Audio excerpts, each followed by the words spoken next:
Oh, pack of cars come piling in as well. Jump. Come with the light. You're low. Come back on him. That was incredible. Nobody better. Nobody. Hell yeah, guys.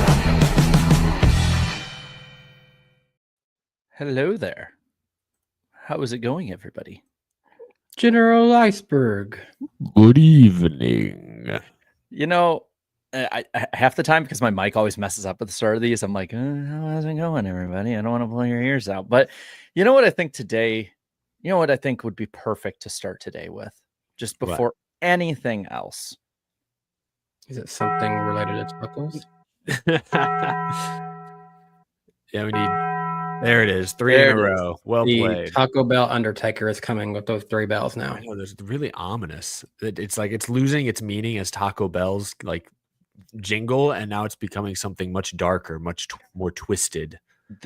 It's becoming the domination of Christopher Bell. It's the Hell's Bells for the field. I mean, you know, I wasn't even going to be subtle with that. I mean, that has to be the first place we start off. Christopher Bell wins 3 in a row. The first one to do it in the second, third, and fourth race, I believe, since 2018. I think that's what Fox was getting mixed up. The first one to do it, though, overall in Cup since Kyle Larson did it twice in 2021.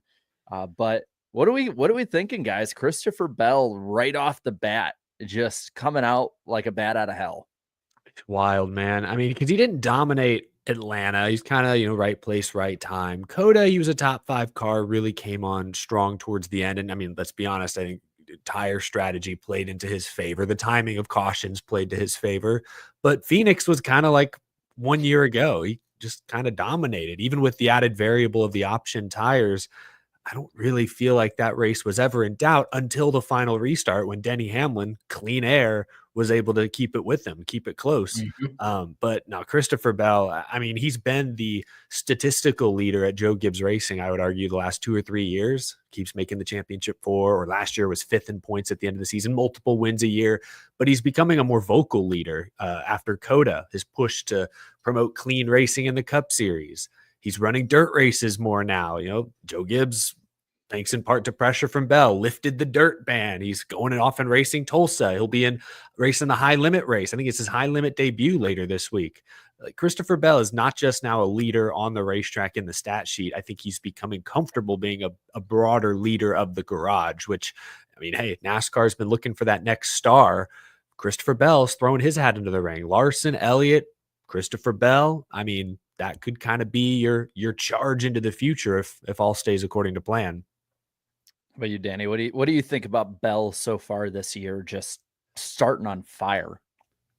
I mean, it's just awesome. I made a prediction and last week that whoever won Phoenix would be in the championship 4. I'm feeling pretty good about that pick right now because it's too early to say, but if I have to have a championship favorite, well, Bell's at least one of my 4 now at this point. That's for certain right now because he's proven he can win on 3 types of tracks: a super speedway drafting style, a flat track like Phoenix, a road course at Circuit of the Americas, and well, we were probably just a few bad blocks away from him being in contention to win the Daytona 500 too. So, True. It's kind of crazy though that we're in this now situation here. I would not be surprised if one of the 3 of us or the chat ends up picking Christopher Bell in our picks later today. I'll be surprised if he's not the number 1 pick. Frankly, I know, right? It's crazy though to see his rising success like this. Only a few short years ago, we were talking about him on Wednesday nights, probably something he did in the Xfinity or Truck Series even, and now he's grown to this point. And some of us might have questioned the move like right off the bat to, well, why are you canning Eric Jones and bringing in Christopher Bell? Like, does this make a lot of sense? I mean, Eric Jones has a lot of potential. He's a young driver. Well, now that we are where we are now, seeing the differences of the two's career and Jones having been in the Cup Series longer, I think it's safe to say Joe Gibbs made the right choice. Can't say he made the wrong choice with how Bell has run so far. Who knows what Jones would have done in good equipment. Real quick before you go, Jarrett, in the chat, L-Dog asks who was the last driver to win 4 in a row. It was Jimmy Johnson in 2007. So that's where we're at. We're comparing Jimmy Johnson, and Christopher Bell. That's good company, if you ask me. Well, I, I mean, I that see leads. someone in the chat is pointing out the fact that the last 2 times someone won 3 races in a row, Alex Bowman won the next race, and Bowman has won at Vegas before. Danny holding out hope that somebody can stop Very Bell, on- and his name is Alex Bowman. Very on brand for Danny. Well done. Well, Hey, that it's just kind a of leads. NASCAR stat. That's what I'm just reading what the chat says, guys. It's I mean, just facts. Well, this kind of leads us into, though, what I kind of put in the poll question here. And of course, we don't have to give our answers. I'll ask them, though, straight up, like, does Bell win 4 in a row? I'll kind of put it like this with you guys. First, I want to read off, because I read off the guys that won 3 in a row last week, and I'm like, okay, like that's pretty good company. How about the ones that won 4 in a row? And then I'll ask you how likely you think it is. Okay. Here's who won 4 in a row. Cale Yarborough in 1976, Darrell Waltrip in 1981, Dale Earnhardt in 1987, Harry Gant in 91 in his famous run in September. That one, he was only, I think, 8 laps away from winning 5 in a row before he had a fluid leak that cost him the lead at Martinsville, I believe. Might have been I think it was Martinsville. Wow. Wilkesboro to Dale Earnhardt, I believe it was. Bill Elliott in 1992, Mark Martin in 1993, Jeff Gordon in 1998, and Jimmy Johnson in 2007. A lot of Mount Rushmore names, and I think everyone but Gant is a current Hall of Famer that you just named. I would say every one of those except for Gant. The biggest thing that stands out to me, in my opinion, is those drivers' talent levels at that time and their teams' manufacturing advantage and disadvantage of the field comes into play for the reason a lot of those guys did that in the times that they did it. Yeah, like this is supposed to be the most even playing field in Cup Series history. Like obviously Bell and Joe Gibbs Racing have more resources than most teams. Like they are still one of the best teams, but like the gap we talk about between 1st and 25th is as close as it's ever been. Like it's supposed to be harder to win 3 straight now than ever before, especially when, again, Danny, you mentioned he did it at a super speedway, a road course, and intermediate. It wasn't like a short track type combo. Like he is showing off his versatility.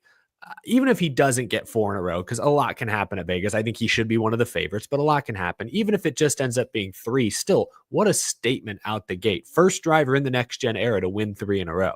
So I think that still says something about this run. The biggest thing that stands out to me, yes, we've had a driver who has won 3 races in a row, but you talk about how different the series is each week. Who finished second behind Bell the last 3 weeks? Carson Hocevar, William Byron, and Denny Hamlin has been the second place finishers. That's a fairly different group of guys, and like I say, I put 2 of those guys on the same level, but Hocevar definitely being second. Like we have a very unique place where you never know who's going to be in contention, but to still make your name the only consistency there, it's gotta feel great, and how crazy this time in the sport is of who can do good at certain weeks. Well, and also the next couple of weeks, I mean, it's not like it plays bad for Christopher Bell at all. He has Las Vegas, won there before. Homestead, won there before. Martinsville, I believe he's won there before. Mhm. Everyone forgets that one. Darlington, no slouch. So like, I don't think he's going to rattle off 6 in a row, but the opportunity to win 4 or 5, I think is much greater than a lot of people are saying. So far, 56, 57%, 55 around there are saying, no, he doesn't. Where 45% are saying like, yeah, he's gonna. But that's like crazy because obviously it's 1 against 35, and we're saying it's almost 50-50 he wins and makes it 4 straight. Like that just shows you that everyone is scared of Christopher Bell, even if you're a Hamlin fan, a Larson fan, a Byron fan, so on and so on.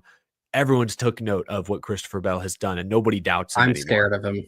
I'm terrified. Did you see that photo of him with his little white dog from years ago? The little where they're like death staring the camera. Wait, I did love he have that. a crusty white dog at one point? I don't know how crusty the dog was, but they were like, it was like a Bond villain. It's one of my favorite photos on the internet. Hello. But believe it or not, there was more than Christopher Bell to talk about in this race, both drivers and just options alike. One of those options being the option tire, which I'm going to say this off the bat before talking about the option tire. I honestly thought that this was actually a good race, which for Phoenix standards is saying something. So, Danny, I want to start with you. The option tire. One, how much do you think it improved the racing overall? But two, do you want it brought back at other places, whether it be other short tracks, intermediates, or just say screw it and use either the tire we have now, which I don't think anyone's for, or use the option tire as the only tire? Okay, let's start with that second question first. One, I don't want it to be the only tire. I don't think I want that, but I do want it to return. It was fun. I enjoyed watching a Phoenix race. I didn't get disappointed because we're watching NASCAR at Phoenix for once. That's huge in and of itself. And I texted Jarrett at one point during the race. It didn't work out this way, but I said, I'm going to get a prediction wrong because Ty Dillon's team used a big brain move and held out his options for the last minute. If we were one speeding penalty away from Ty Dillon maybe winning this race, guys, have you thought about that? He was close. Like, he had another set and he was in the top 5. Had they not messed up, we could have seen Ty Dillon legitimately get up to the lead. And with all due respect to Ty Dillon, that right there is exactly why I would not want this to be the tire situation in the championship race, where a clearly worse car is able to catch a brakes with the timing of cautions, put their fresh set of tires on and drive to the front. Not because they're the best driver, the best car, but because they got lucky with the timing of the caution. I wouldn't be opposed to having options, alternates at other races later this year, certainly other short ovals. But when we get late in the season, we get to the championship at Phoenix, for example, especially by then, I'd rather just have the option tires, just the softer compound. You won't see as many comers and goers as you did this past weekend, but you'll still see more likely than we've had in the past. I think that's a healthy compromise between entertainment and competition. It was fun seeing Ty Dillon up there, but no way, shape, or form did he have even a top 15 car on Sunday. But because the cautions played to his strength, he had a shot at a top 5. Makes so for that, great, I don't. It's fun for a great story strategy with the crew chiefs, though. Because when are you going to use them? Because I mean, again, a speeding penalty away from seeing was that the right strategy. I would be curious to see if someone was willing to do that again. Hold them out to the very end. Does that strategy work? Yeah, it's interesting because there is a strategy component. Ty Dillon, without using his red tires, had to stay on the lead lap all day to make it work. There was, some skill and strategy that went into it, but it's also a lot of luck. And that's why, especially come playoff time, I don't think I'd want to see this. But for like a May race, a June race earlier in the season to spice up a road course or a flat track, I'm okay with it. But going forward, I definitely think the option should be like the main tire at a place like Phoenix. Like, they were clearly successful. Well, I'll say this about, because I've heard a lot of people say the luck factor, and I get that to a point. But at the same time, if you look at short track races back in the day as well, like that what we saw, the option tire versus the regular tire, is basically the difference we would usually used to see with worn tires and fresh tires. And I get the option tires adds that agreement, or that that little fold to it that's different because it's a completely different type altogether. I would personally want the option tire to just be the main tire. I don't think it wore enough, though. I mean, look at Joey Logano when he got out in front. Like, yeah, Christopher Bell caught him, but Bell had the best car in the field. Like, if Bell didn't catch him on worn option tires, then the option tire would have been absolutely too far. I think that it should be the main tire for now because it's a good step in the right direction. And I want him to maybe, they probably can't do it this year, but I want Phoenix, I want Martinsville, maybe Bristol, depending on how a testing might go with it. I want to see this option tire be the main one, and then another even softer option tire. I want to go soft enough until we reach the limit. And people need to understand going to that point that if we have like the option tires they bring in a year or two that are way softer, if it ends up being like a 2008 Brickyard 400, it's at least what we asked for, and Goodyear found that limit and then moved back. I just don't want to see it be like Bristol was last year, where they're literally unloading extra tires because they're going to run out. Well, I heard Yeah. Denny Hamlin say they still, like, he talked to Goodyear people about that, and they still haven't figured out, like, why the hell that happened. Like, everything had to have been a perfect storm for that to happen. I think it had That's a lot to do crazy. with the weather conditions that weekend. It was kind of like just a mid, like 60, 70 degrees, and I think that played into a lot. Goodyear does deserve credit, though, for all but saving short track racing over the past few months. I mean, really, like, we haven't talked about the car, the shifting, can't pass for a while now. I mean, Richmond last fall had the thrilling finish with Austin Dillon driving his way through the field and then wrecking a bunch of people. Exactly. For what it's worth, like we get on to Goodyear a ton. It's good to see them get a win from time to time, you know? Yeah. That's why I wanted, because we are going to be critical of them at some point in the future. I just know it. So I want to at least celebrate this win. Like Martinsville in the fall, Blaney drove from like 10th to 1st in the final run. That wasn't possible at the start of the next gen era. Goodyear made that possible. So NASCAR tasked them with something really difficult: fix our flawed, shortened road course car. And they did, more or less. I mean, like, it could be better. Like you're saying, Jared, I'm okay with going softer, keep being aggressive. But like, if this is where it stays for a while, it's good enough. Like, it worked. Yeah, I mean, that's the part, like, that is just crazy to me. Is for so long it was Goodyear wanting to make just solid rocks that will never wear, that will never blow out, because I don't blame them. People who weren't around in 2008 do not understand the impact that race had on Goodyear from that point forward. Like, because that was a national embarrassment. Because at that point, the Brickyard was like on par with, probably over, I'd say, the 600 and definitely the Southern 500 when it was moved. It was the second biggest race on the schedule. It was like the crown jewel for ESPN and ABC at the time. I mean, it brought in more viewers than the Indy 500. So when that happened, like, there was stuff like on Good Morning America. Like, I'm wake up in the morning and my mom's watching her news shows in the morning, and they're like, trouble in NASCAR. And I'm like, are you kidding me? Like that, it was huge. It was a huge embarrassment. And so for Goodyear to take this step is nothing to completely just be like, well, yeah, they should have done it. Yeah, they should have done that a while ago. But the fact they finally did is a huge step. And so I am all for it. Let's get it as soft as possible. And then once we figured out, because NASCAR gave us the teams, everyone, a car that on these tracks was just not ready at all. And Goodyear, for the most part, has made it go from the worst races we've probably consistently seen at those tracks ever to all right races to now we're praising a Phoenix race. Like that, that is a wide range to go. I know I got this prediction technically wrong later on, but I want to give myself some credit here and now. I predicted last week this would be the most positively reviewed Phoenix race in quite some time. Wasn't the most ever, but it was up there. It was the most in the next gen era. So like you were contending. You were contending. We had hopes. We were very optimistic coming into the weekend, and it's nice to see Goodyear delivered. I'll put it like this on that prediction. I had it highlighted in green until this morning. Like, that's how close it came. It was wrong, but yeah, it was close. It was close. Well, and some other things to talk about in this race. I want to point out a few good runs before we go into any major topics here. You kind of saw it on the bottom beforehand, but good runs for Josh Berry, Kyle Busch, and Zane Smith. Berry with a top 4 finish, 4th place. Kyle Busch finished 8th. Probably should have had a top 5 or close to a top 5. It don't sound right that we're praising Kyle Busch top 10s. That just doesn't. It is a step. I think he has. Is it 3 in a row now for him? 3 top 10s in a row? I believe so. Yeah. I mean, that's worth celebrating, because last year I think he had 10 top 10s all year. He's already a third of the way there, and we just started the year. Had I told you early on that not only would Kyle Busch be in the top 16, have 3 top 10s, but he'd be tied with the likes of Denny Hamlin and Joey Logano, would you be happy with that as a Kyle Busch fan? I think you should be. Like, I think so. Is it 2019? Yeah. I mean, that's probably the last time that consistently he'd be up there.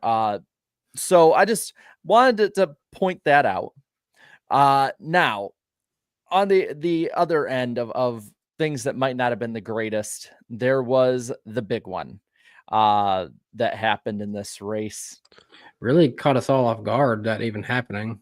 I will say, for anyone who goes to my post-race streams in the chat, beforehand, we're all talking, and right before the restart, I'm like, they've been racing like 4 and 5 wide a lot, and we've been due for a real track blocker at Phoenix. Like 2018, there was a Kurt Busch wreck that involved a couple people, but like the last huge one like that It's like was like 2012, right? 2011. 11. Yeah. And so Yeah. I was like, damn. Yeah, we got a glimpse of that again. It's still like, it looked to me Ty Gibbs came up and kind of, even though he wasn't the first to make contact, it was his car that kind of initiated the squeeze. They were 4 wide, and he sort of drifted up like they were maybe 3 wide, and then Briscoe and Haley got together, and Hocevar was kind of an innocent bystander. On that note, Spire Motorsports, all 3 cars qualified top 10, looked pretty good from what I could see in practice speeds, and then I was watching them to start the race. Hocevar was the only one with any pace.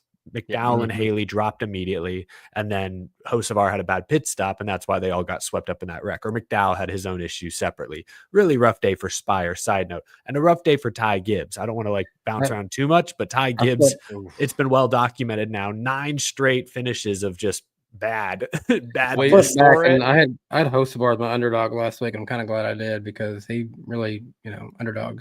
Wait for it. For those listening, here he is. 34th in points, Ty Gibbs. He's still doing better than Cole Custer and Cody Ware. I mean, Austin Cindric has a 50-point penalty and has an advantage over Ty Gibbs. It's rough. Right. It's rough for Team 54 right now. And this was just the latest. I mean, this wreck actually isn't what took Ty Gibbs out. I should point out he drove back into the top 15, I think, before his brakes let out later. But it's just, a mistake, perhaps. It's just not. There's no good momentum. Our chat's full of Grandpa, can you give me Christopher Bell's car? I'll say this, they had that Fox graphic, and I have plenty of criticism of Fox for days, but they had that graphic ready. They were like, hey, wait for it, it'll happen. That was brutal. They had that ready to pull on a dime. God, I kind of want to see it now, because I know if you go on Racing Reference, you can pull up the driver's entire career, and of course, you just scroll down to the bottom and you'll see the rest. I want to see like just how bad, because they showed that graphic, but just how bad this streak overall has been. I know his last 9 races going back to the end of last year, he has a 31st place average finish. That I do know. I looked that up. God. And I think, damn, I was talking to a guy this morning. I think Daniel Cespedes, shout out to him on Twitter, shared it's the worst 9-race stretch for any Joe Gibbs Racing driver in the history of the team. Okay, he has a couple top. Jesus, even worse than JJ Yaley. Apparently, it reminds me of like YouTube. It reminds me of YouTube Rewind being the most disliked video on the YouTube platform for a time. It's like, of course, a Gibbs holds the worst record in Joe Gibbs Racing history. I'm looking back, and so he, of course, has top 5s and top 10s mixed in. He has 1, 2, 3, 4. So he really only have 4 top 10s, and they're all top 5s since this span. But honest to God, like from Sonoma on last year, it's atrocious. Let's see. 1, 2, 3, 4, 5, 6, 7, 8, 9, 10, 11, 12, 13, 14, 15, 16. Okay, what did I just count off? Half the season almost. Okay, but what statistic do you think I counted off right there? Oh, I have since no idea. Sonoma last season, which is 24 races, and I counted 16. Finishes outside the top 30. Finishes 20th or worse. Okay, close. Wow. That is atrocious. It's bad. And a lot of it is, more or less bad luck. He was partially to blame for the big crash on Sunday, but that's not what took him out. It was seemingly a mechanical failure, which I don't know if that's on him or the team, or if that's just really bad luck. Go back even to non-points race to Clash and what happened there. He missed the show in the Clash. So, yeah, and I just don't know. Ty Gibbs, we worried about this with Ty because he was extremely talented, had a ton of success in the Xfinity series and ARCA for that matter, right off the bat. That's Always why I in don't the want best to buy car. into Connor Zilish too much right now. Well, but I would say the difference was Ty was in the best equipment in ARCA, and I would say he was probably in the best Xfinity car. And he won a lot of races, looked really good. And it's like things were going well, but even when things were going well, occasionally, he'd say something stupid, he'd wreck his teammate, he'd lash out intentionally or unintentionally, and it made us go, ooh, he's got some growing up to do. And unfortunately, his Cup Series career now, he's He's no longer the best car. In fact, now he's maybe the 18th best car on a given day. He's running 25th. And we worried if that would, mentally get to him and he would struggle with that. All professional athletes grow up being the best at their respective sport, best on their kids' team, best in high school, best in college. They get to the NBA, the NFL, MLB, and they're middle of the road. And like mentally, that can be a lot to grapple with.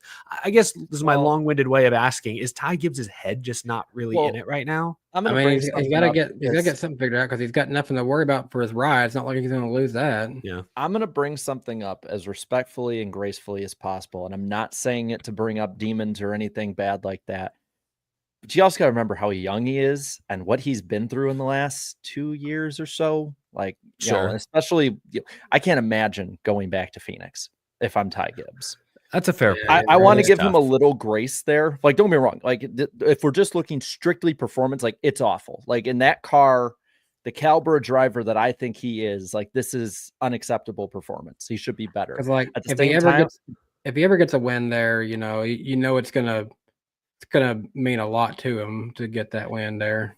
That's a fair point about Phoenix. I want to give him grace though. If we're talking like he's not in the right headspace, like I can guarantee you he's not in the right like headspace that any other driver would be. And this, a lot of it stems from when I was listening to Dale Jr. talk about the same thing. If there's anyone that would know that kind of feeling, it'd be him.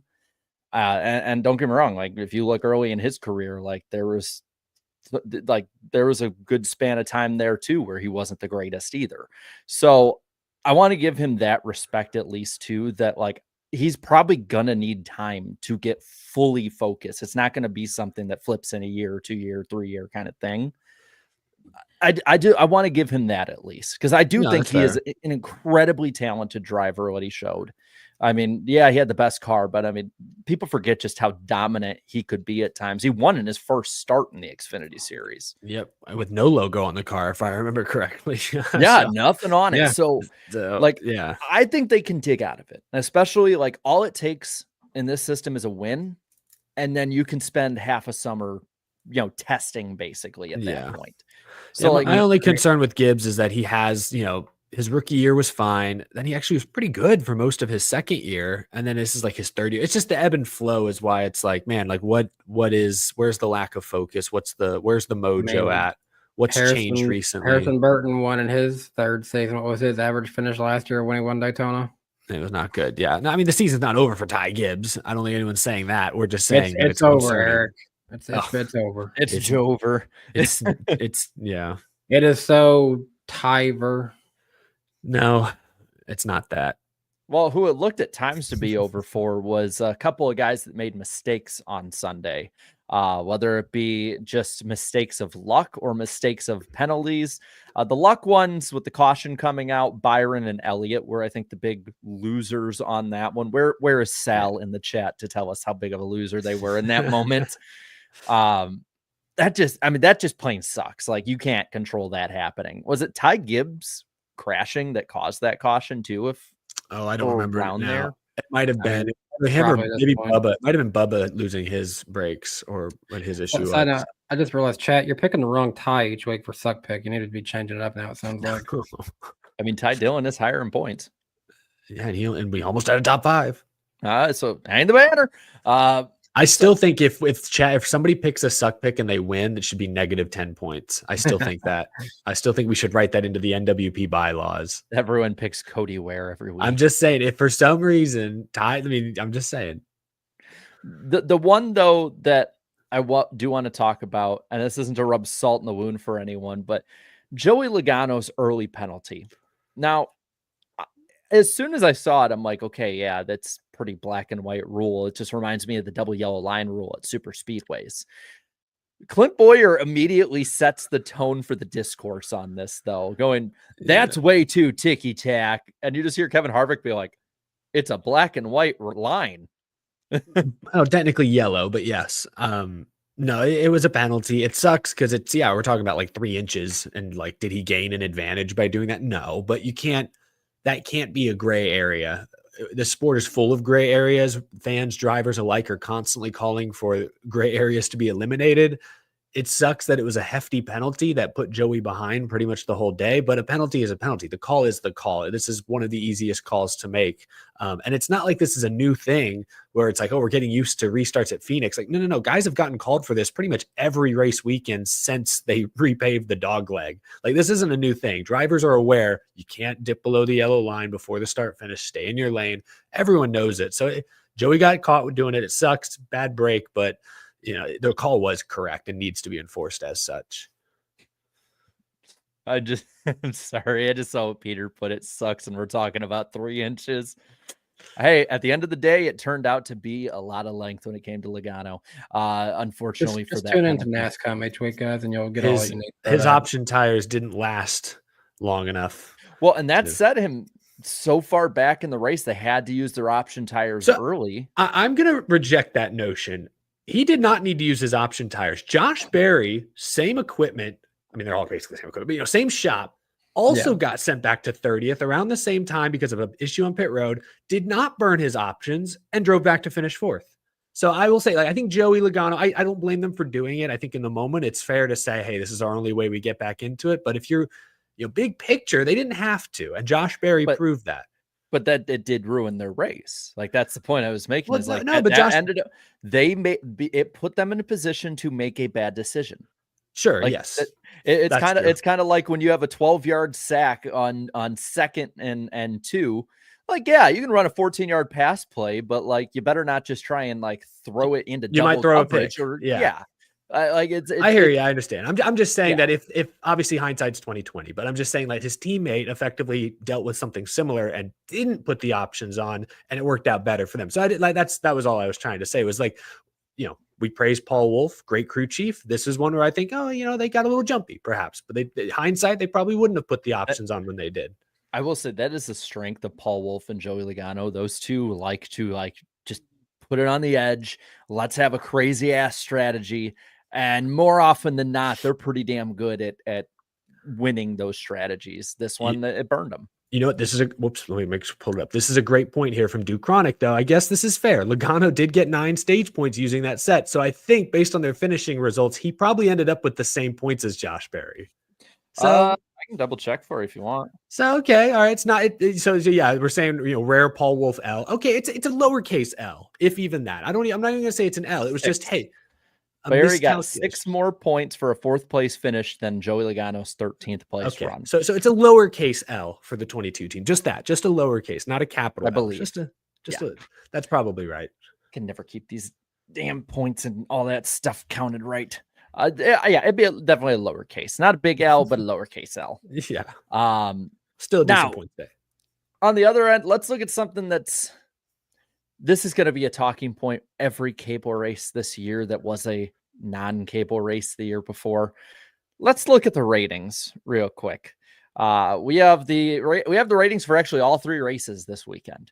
But the Cup Series scored a 1.43 rating with 2.82 million viewers. This is also with a peak of almost 3.5 million watching at the finish. Keep in mind, this was on cable FS1 versus Fox last year, so it is down 30%.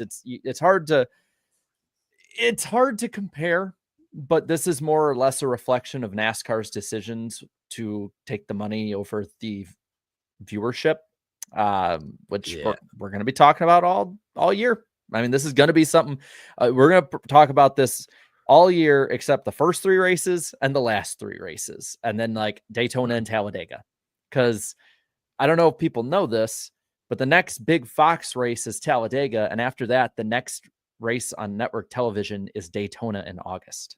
Yeah. It's a lot of cable, obviously some streaming mixed in there for sure. Rough. I think, did we talk about on the show last week how it was like 16 or 8? I think it was like 16 network races last year down to like 8 20. Or 9 this year. It's like 20. Yeah. It was like cut. I knew it was like cut 9. In half roughly, which I mean, for cord cutters out there, not great. Although HBO Max, their in-car cameras, they finally got them synced up better. And if you want to watch the race that way, that's just one subscription. And you can do that the whole 38 race season.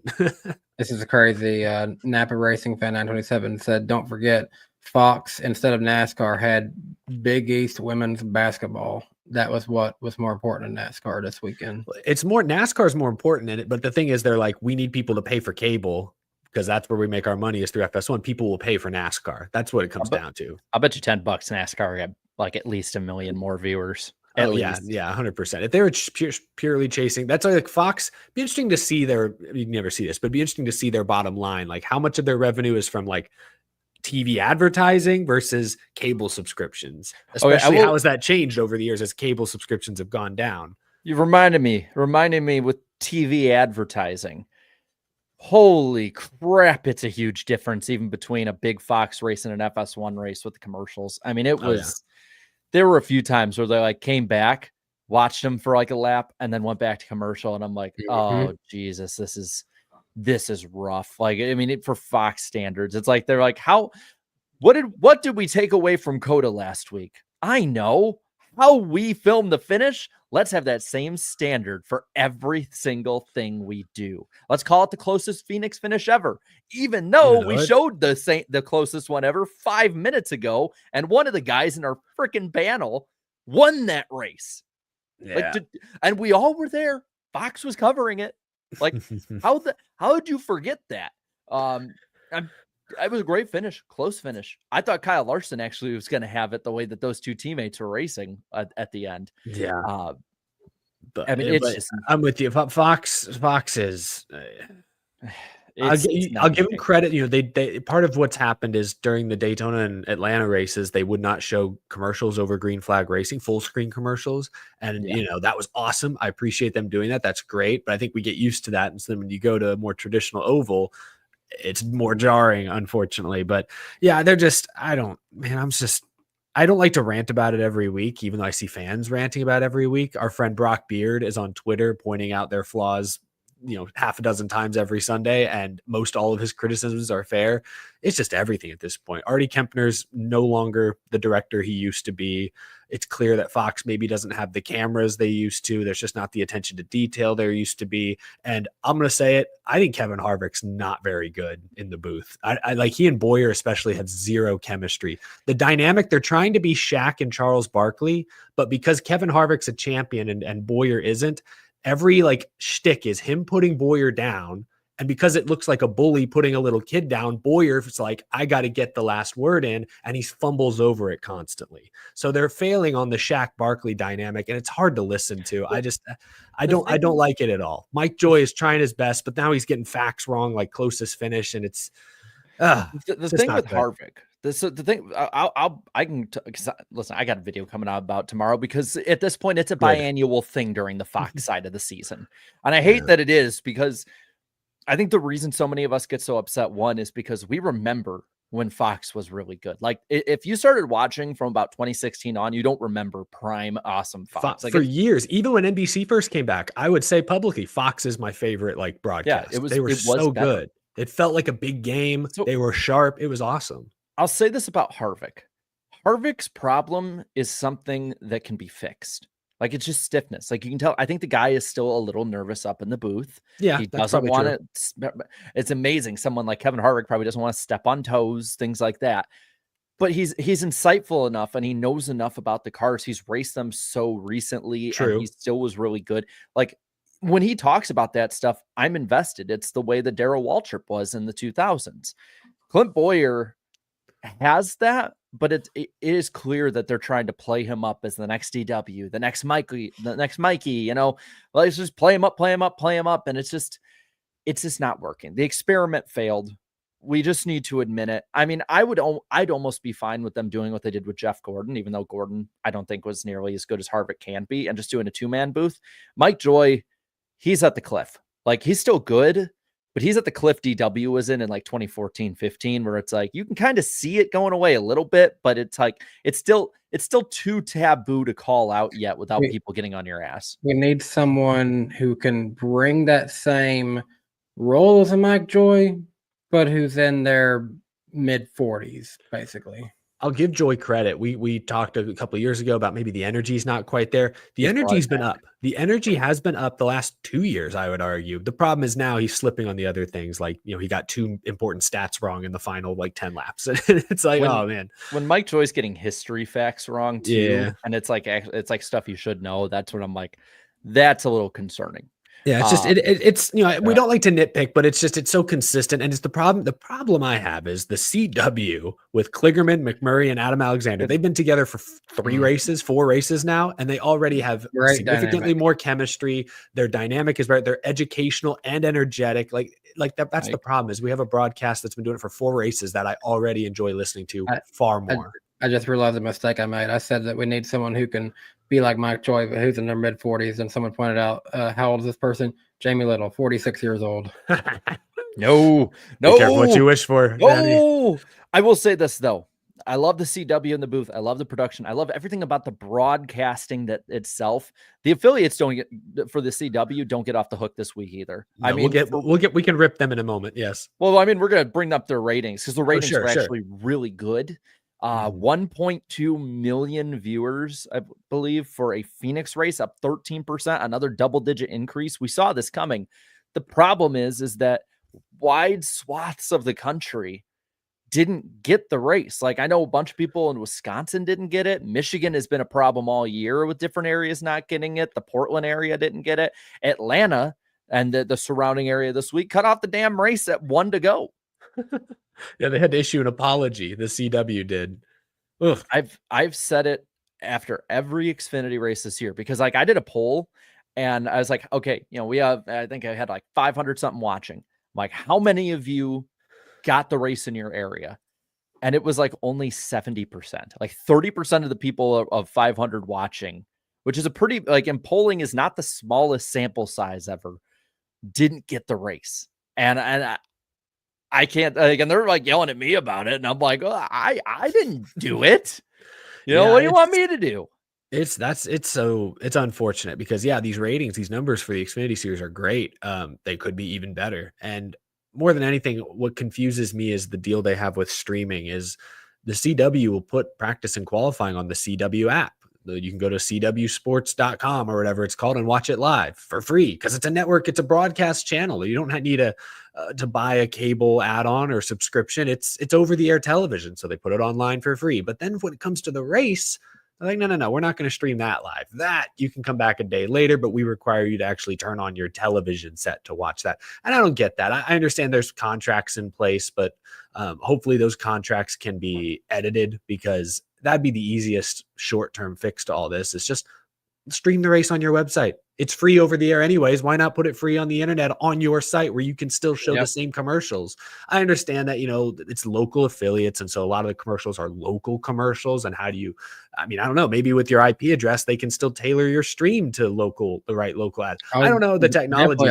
I get local YouTube ads sometimes. So. Yeah, I do too. So the technology exists. There's just some sort of contractual hang up, I suppose, that's made viewing the Xfinity series a lot harder than we all thought it was going to be. So hopefully they can fix that. But I've said it each week. The CW has really hedged its bets on sports, and it used to be a channel that had all the crappy DC shows, teen dramas. Yeah, and teen dramas and all that, a bunch of stuff that you could tell was just made in front of a green screen or written by people who needed a step in the door. But they have hinged their future on sports coverage, which is the best form of live, stuff that you can have on TV. And if they're to compete with ESPN, with Fox, NBC, CBS, you name it, they have to be on the same page. They have to. They have a huge built-in audience coming with Xfinity. We've had well over 1 million viewers each week for an Xfinity race this far, even into the year. That's saying something nowadays. They're going to have college football. They have, I think basketball and other things like that. I'm looking at it right now. What all they have? They have ACC football, Pac-12 football, but little there is of it now. They have a show inside the NFL. They have the NASCAR Xfinity Series. They have WWE, NXT, and ACC basketball. So they've got a solid lineup that they're building with CW Sports right now. It's a niche lineup, but it is they all have their rooted fan bases. But you're right, Jared. The local affiliates just aren't. aren't I mean, on the same page, and hopefully that changes. I would get it if it's like a really big local basketball team and that's the only channel they're able to get it on. Yeah. But like when I have people in my DMs being like, why in the living hell am I seeing reruns of Young Sheldon over the NASCAR race? Okay, now it's unacceptable. Like Yeah, at that point, that's- like I know you're I agree. good show. But like, what are we doing? Come Young on, Sheldon guy. is better than Big Bang Theory. I will say that. Oh, easily. My wife binged the entirety of Young Sheldon a few months ago. I was like, I really? have She never watched- seen Big Bang Theory, but she binged the whole thing. I watched Big Bang Theory when I was younger. I've watched pretty much all of Young Sheldon and the new George and Mandy show spinoff through YouTube Shorts, basically. Yeah, pretty much. Well, no, it was God. funny. Like one day We I are was, so like, brain rotted. one day I was flipping through my YouTube Shorts tab and it came up. I was over at John's. We were setting up for an event. And he goes, "That Young Sheldon?" I'm like, "Yeah, you know it." He goes, "Dude, I watch it." I'm like, "Holy shit! I found some. I didn't know we all watched that show." All right, let's go. YouTube All right. has forced me to watch that, Guys, and the it's pretty Rookie good. cop show for some reason. Guys, we need to stop talking because the CW is going to hear this and they're going to keep showing Young Sheldon over the So- Xfinity race. Show it after the race, and I'll keep the TV on and watch it during my stream. Like, hey, look at Georgie's on TV. Nice. There we go. Beautiful. Anyway, bazinga, nice. Anyway, we do have a poll to look at. Poll. Pull. All right. Taco Bell noise. Dong. Yeah, it's too late now. I'd have to look for it. Well, this week we had 12,000 of you vote, thinking or asking you what you think of the Shriners Children's 500K. The hell is a kilometer? 21% of you said this was a great race. 62% said good. So 83% net positive. 14% said average. 3% said negative. And I decided over the last week after our little on-air production meeting about getting the numbers. I don't have everything in best ever. This was nowhere close. That would be last year's race at Kansas with a 95% positivity rating. But I did pull it up and have it in order. And this race ties two other races on this poll for the most positive of all time. But the tiebreaker I had is the net negative higher, lower? It's lower. So technically it wins the tiebreaker on that.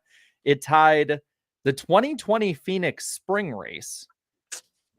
Did everyone just vote positive because we knew COVID was coming and we weren't going to get racing? Because I feel like that it was canceled after I put that poll out. Yeah, I was at that race and I don't even remember. I don't remember what single thing that happened, to be quite honest with you.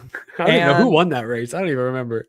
Was it Hamlin? Who won that race, y'all? Who won the 2020 spring Phoenix race? I was there. I don't remember. And then the other one was the finale that Larson won in 2021. That one was also, I kind of figured it would be. And then of course the one right under that is the one Chase Elliott won. I did not think that this was the case, but half of the races that have been voted for Phoenix are 70% or higher on the poll. We have a very positive viewership base. They like to see the bright side. Yeah, it was apparently Joey Logano. I legit do not remember that. I've actually looked the 2020 spring Kansas race. Phoenix. Phoenix. Phoenix race. Yeah. I don't know why I said Kansas. I said the Kansas race last year was the most positively voted at 95%. The Busher Larson finish, I assume. Yes. Yeah. I mean, that whole race. That was awesome. And the lowest one, I think I have it on here. Where'd it go? The lowest one of all time, I have the official numbers now, was 2019's first Pocono race. Oh, yep. Valid. It was a net positivity of... Oh, I just lost it. Where'd it go? I don't think 14%. I don't think a single pass for position was made that entire race. And we had 43% net negative and 44% said average. So brutal. That was a rough one. But yes, that is the poll, and we do have some comments as well. First one comes from Isaac, who says, "Man, I thought because we were racing at that cursed track known as Phoenix, I was going to get some paperwork done before I start my job tomorrow. But to my surprise, it was a very good and enjoyable race, albeit with one too many cautions, particularly for Phoenix standards. Well, looks like it's going to be a long night. By the way, since he started his job, he won't be in the chat live as much anymore, but congrats on the new job, Isaac." Yeah, congratulations.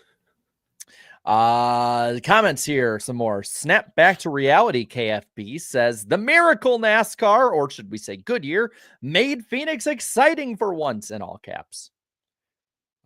Irving Boy 1122 says 3 straight wins on 3 different tracks. Bell is easily the championship favorite. This guy's incredible. I'm gonna say this. I don't think we have championship favorites anymore. Like, we have ones that we think will do well, but especially 4 races in, I'm not reading into shit anymore. Yeah, I mean, it's easy to, you could say, hey, he's stacked up a lot of playoff points, certainly likely to get to the championship 4 at this rate. But yeah, it's a little early to start making any definitive calls. This one, I didn't even know how to pronounce it when I wrote it down. I think it's Who's Jazikolnik. Who's the Who said, not gonna lie, I kind of want to see 4 in a row. That would be cool. He's good in Vegas. It's sort of interesting. Like, you know, I feel like other sports love when athletes dominate. You know, they love seeing the Warriors in the finals every year, the Chiefs in the Super Bowl every year. The ratings say they love it. But NASCAR was kind of the opposite. Like with Jimmy winning his 5 in a row, ratings went down every year, you know, but now all of a sudden it's like we have a star maybe like emerging, a breakout year, if you will. And everyone's like, damn, I kind of want to see how far he can go. Like, it feels like when Tiger Woods was at his peak, or, you know, when Max Verstappen was first, you know, bursting onto the scene. It's like, shoot, how many races can this guy win? Like, you know, it's interesting dynamic to see. I'll be curious if he does win Las Vegas. What is the discourse like? Are people going to be sick of it yet? Or are people going to be like, damn, keep going, shoot, like make it 5? He hasn't been dominant to the fact that it's like when Jimmy Johnson, and it was like 2 straight years, and it was like, especially with the storyline of Gordon, who was clearly the best all year, and he's beating him. Like, at that point, like, I get why, but like, Bell hasn't done anything, I think, other than drive a Toyota to be hated by a large amount of fans. He hasn't done anything worth being hated, I should say. He's only hated by the mother of your child. Yeah, he's not even hated anymore. It's just like mildly disliked. Oh, wow. And that's just for ruining her Daytona 500. Well, yeah, it's been 4 or 5 years. It should be that. Time heals all wounds. Yeah. Josh Bob says, by golly, I actually enjoyed that Phoenix race. By golly, I did too. D Moran says, so this is how it felt for us non-Larson, how it felt for non-Larson fans in 2021. The 24 teams had a good strategy, just got messed up by that caution. Byron would have been in the picture if he had not lost all that track position. Yeah, he was definitely the best of the Hendrick cars, I'd say. Rusty Shackleford says, why does everyone enjoy this shit when it just comes down to overtime every single week? It didn't come over to overtime this year. Yeah, technically they finished at the scheduled distance. Get it together, Rusty. Get your facts straight. Ill here says, mascara in the eye is painful. We had a history of meme comments. I figured I'd bring it back. Is that a meme, or is that just lol random? I mean, I wouldn't know. I'll take their word for it. Okay. Are people really like that upset by any of us swearing? We're 3 grown adults. Did we swear? I didn't even hear it. I read the word shit. Oh, shoot. Well, I think Eric had some slip out earlier. There's people saying swear jar earlier too. Oh man, I'll bad smash influence. That swear jar and go spend it for bubble gum. Jared, me, though. I'm like the safest one on the show. Jared, next week, next to the NWP above Danny's head in the corner, we need to add like a viewer discretion is advised. Just so people know for a moment. Yeah, or the parental advisory explicit content. We just need to add that little watermark just so people know we're hardcore. You never know what we're gonna say next. Damn. Well, let's gosh see darn it. By golly. Well, speaking of not knowing what they're going to say next, let's get to the gutter here. Cryptic says Xfinity was better. It was a decent race. I don't know if it was a better race, but Red View says 2 cautions in the first 10 laps. I didn't know it was amateur hour. Then having an option tire. These clowns continue ruining this once great sport with gimmicks. We didn't touch on that, and I don't know if we had it in our notes for later, but the Catherine Legg deal. Do we want to touch on Catherine Legg real quick?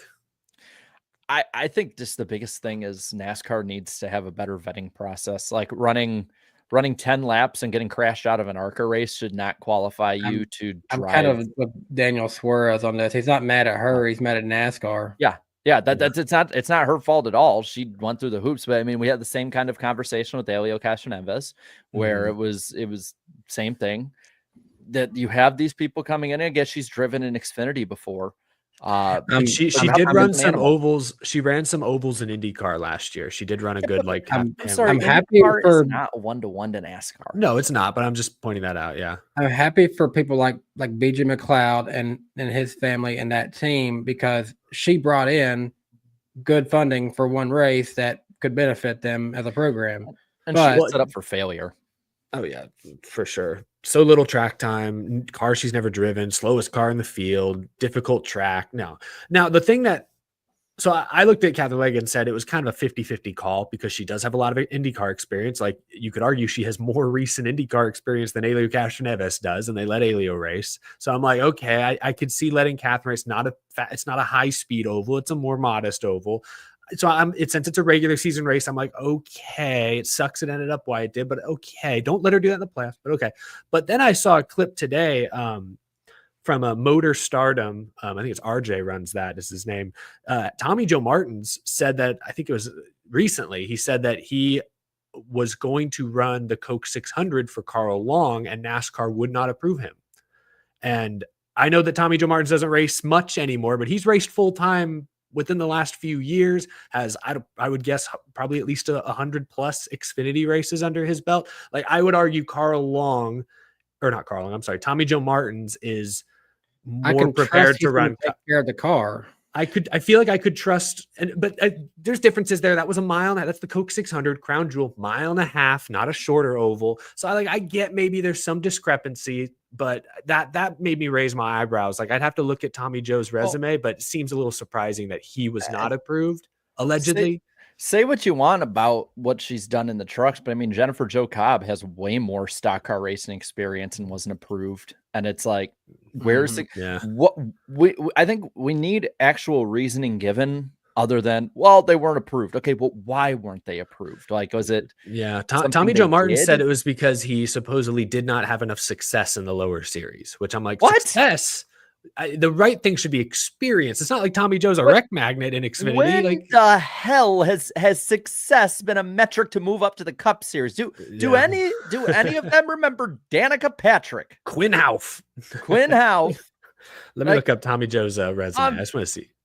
I did not see that, and now I don't know if I'm not even upset. I am shocked and appalled. Let's see. He's run.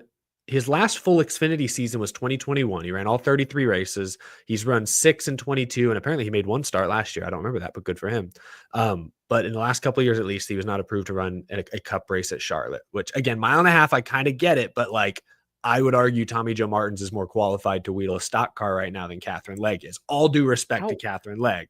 At an oval, at least. Road course, a different story. But how many times have we seen people that have just driven in the truck series that can go up to Cup? Yeah. And just go up for a couple races. I mean, geez, I get he won a race, but it's like, if you're talking about amount of experience too, like, why does Connor Zilic get to race? I get he's good. He should be able to. Yeah. I'm just, my point is, like, there is no consistency whatsoever in any of this. It's the track. I think it's the track type is what it comes down to, but I still think that's kind of vague. I don't know. I mean, all the way back in 2018, we saw Cole Custer barely do anything in Xfinity, and he was running a Cup race for Rick Ware, I think. Anyway, I didn't mean to derail the conversation. I figured we'd at least mention it. It just doesn't make sense at all. Yeah. By the way, lowest comment was from Noah Dunn, who said back to back to back, and then followed that up with oh, there you go. We got the bell. Nice. Why are you downvoting that? It's not even that bad. I know. Maybe the Bell haters are emerging. Maybe they are. Real quick, let's talk about touch on the Xfinity race. The first one I want to talk about before we get to the finish is Austin Hill, who just made the complete video game mistake of the big bully made the video game mistake of hitting the inside wall and causing a crash that way. And I had to ask, was it Dean Thompson? I think he got sent, but they never showed what happened to send him up the track. And it just looked like he just took a hard right into the crash. He's like, I'm done. Yeah, I think he got hit from behind, but yeah, it was a unfortunate big crash there. I don't know why I picked Sheldon Creed. It was just like I literally had 3 options: Sheldon Creed, Alex Bowman, and Almirola. I picked the one that wasn't contending at the end. Yeah, it was kind of brutal for us. I think everyone, including the chat, we all sort of doubted the Cup guys this weekend, and obviously that bit us in the ass. That was Allgaier's race until the last caution. It was, yeah. Like I was sitting there like, God, man, yeah, win. I'm gonna get a win on my pick. Nope. Yeah, it's like he sold his years of luck just to win that championship last fall. Dude cannot finish one of these races. It's not even his fault usually. I mean, it's just Phoenix. The same thing happened. Like the similar thing happened last year. Just bad luck happened. Yeah. The finish though. So the discourse around this finish is interesting to me because on one hand, I get people being like, yeah, it's kind of dirty or like borderline or whatever. I saw a lot of people who are just railing on Almirola, like what he did was absolutely unforgivable, the worst of the worst. He shouldn't be there. And then there's people on the other end who are like, well, it's fine. They're racing for the win and all that. I'm gonna be honest here. I really don't think it's that bad.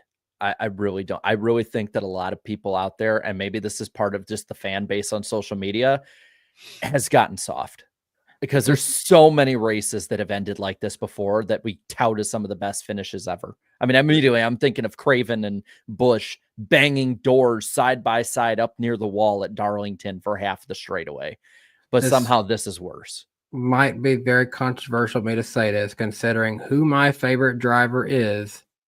But I'm honestly not that mad. I'm kind of with Jared on this. At the end of the day, we still have, semi-retired driver and active Cup Series driver who are bushwhacking it in the Xfinity Series and taking away from one of them Xfinity regulars to win. I think I did admit that's part of the reason I'm probably not upset either, is like these are two basically Cup guys. Am I disappointed that my driver didn't get the win of those two? Yeah, but I'm not mad at it because either way, they're still just bushwhacking it. Real quick, and then Eric, I know we're kind of stepping over. Everyone's saying the 19 got loose. Yeah, he got loose, but he said he meant to get into him. Oh yeah, he got loose because he overdrove it on purpose. No, he literally said it in his interview. He's like, I was going to rough him up. Like, okay, maybe it was a little more contact. He didn't do anything to be worthy of roughing up, though. That's the thing. That's the thing. So I'm probably a little more critical of this incident than the two of you are, only because we celebrated the clean, hard but respectful racing at Coda.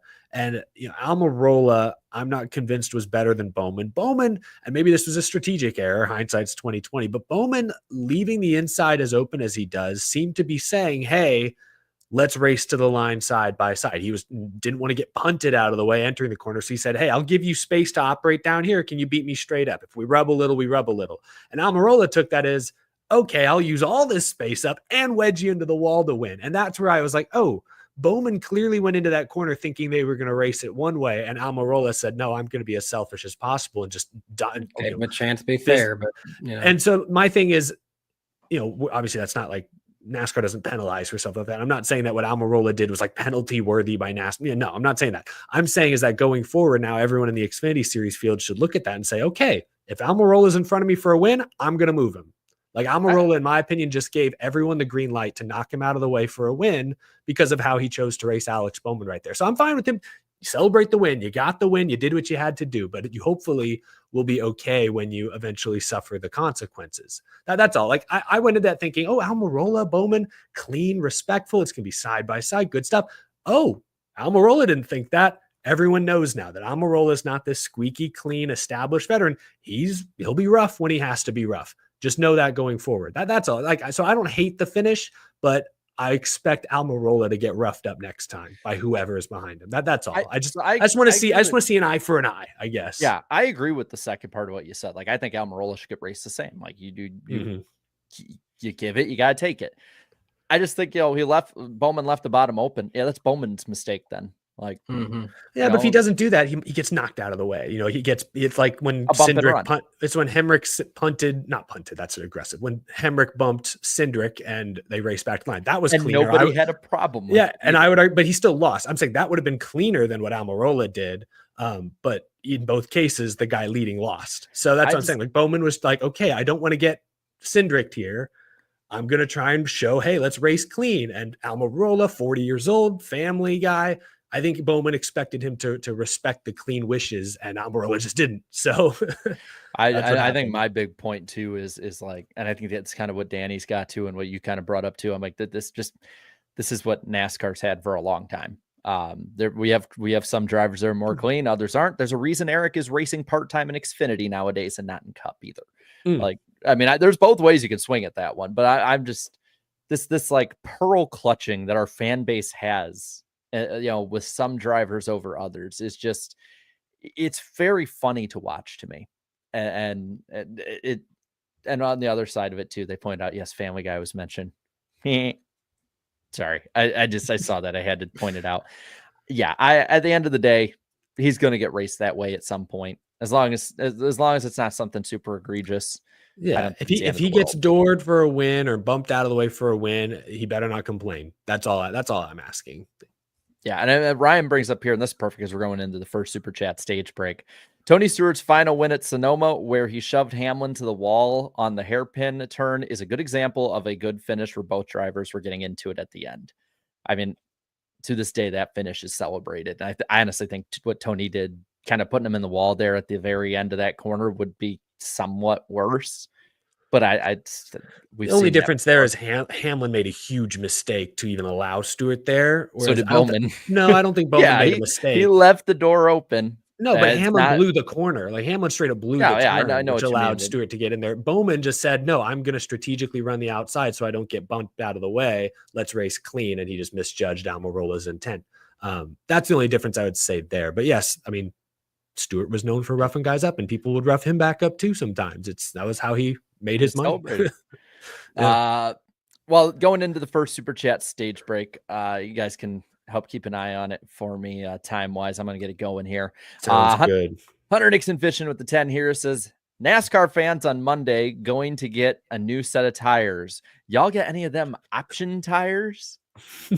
Yeah, the funny side of it where it's like, well, Goodyear can't make these tires this way because people won't buy them. I'm like, I'm not going to discount tire because I think that my tire is going to blow out after 50 miles. Like, no, if you can make a tire good enough to withstand a cup race, you're good. NASCAR Racing Fan 927 for the 5 says, welcome to the NASCAR Bell Series presented by Marcus and David. How will he ring the victory bell? Tune to FS1 to find out. Ring a ling a ding dong ding. Like that one. Wow.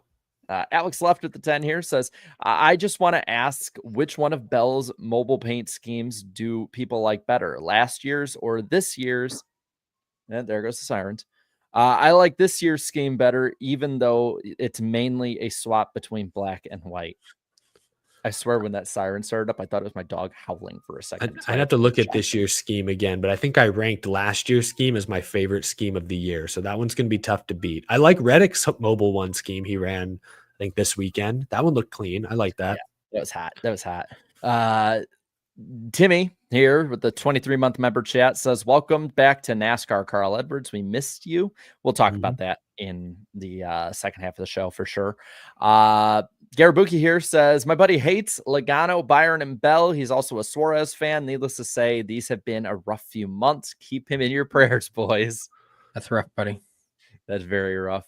I think I got about a minute or so left here. Justin with the 10 says, Fox is something else. Mike Joyce saying this was the closest finish in Phoenix, and I was waiting for Harvick to chime in about his 2016 finish being much closer with Edwards. Eventually, they got it. I got it right. They figured it out eventually. I keep hearing me in the background. Does somebody have like the audio on or something? I don't hear anything, but chat, let us know if you hear an echo.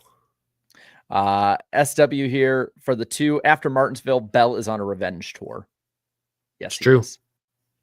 Fred Dog for the 5 says, "Did you see that NHRA driver tearing a Fox up for the IndyCar ads? Yeah. Would any current NASCAR driver have the nuts to trash Fox's coverage? If so, who?" I feel like if you get Kyle Busch pissed enough, that dog is still in there. Yeah, and he's got, I don't want to say he's got the least to lose, but he's so established that what are they But going to do? he wouldn't give me enough reason for him to just like hate Fox, I feel.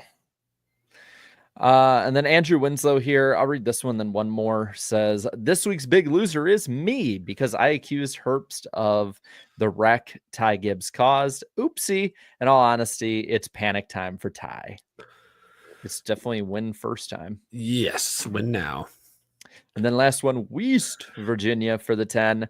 Chat, I know we ain't picking yet, but the last 2 times we had a driver win 3 in a row, Alex Bowman won that 4th one. I see where Danny got that. Hey guys. Thing.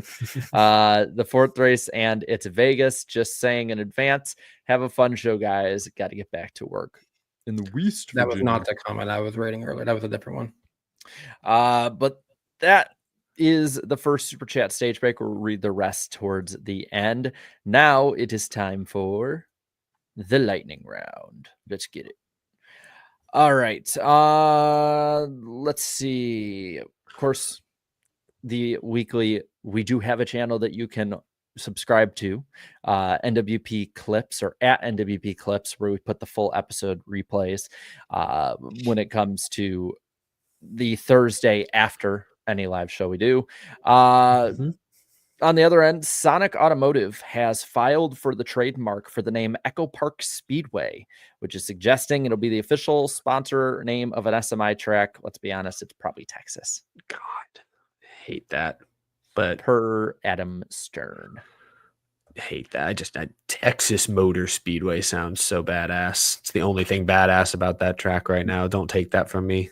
Now I know how the older fans felt when I'd be a kid, and I'm like, "What? It's Lowe's Motor Speedway," and they're like, "It's Charlotte Motor Speedway." What is Echo Park? I see them all over. They are a car dealership chain. We even have some of their. In fact, actually, I bought my truck from an Echo Park dealership. It's a Honda dealership, but it's part of Echo Park.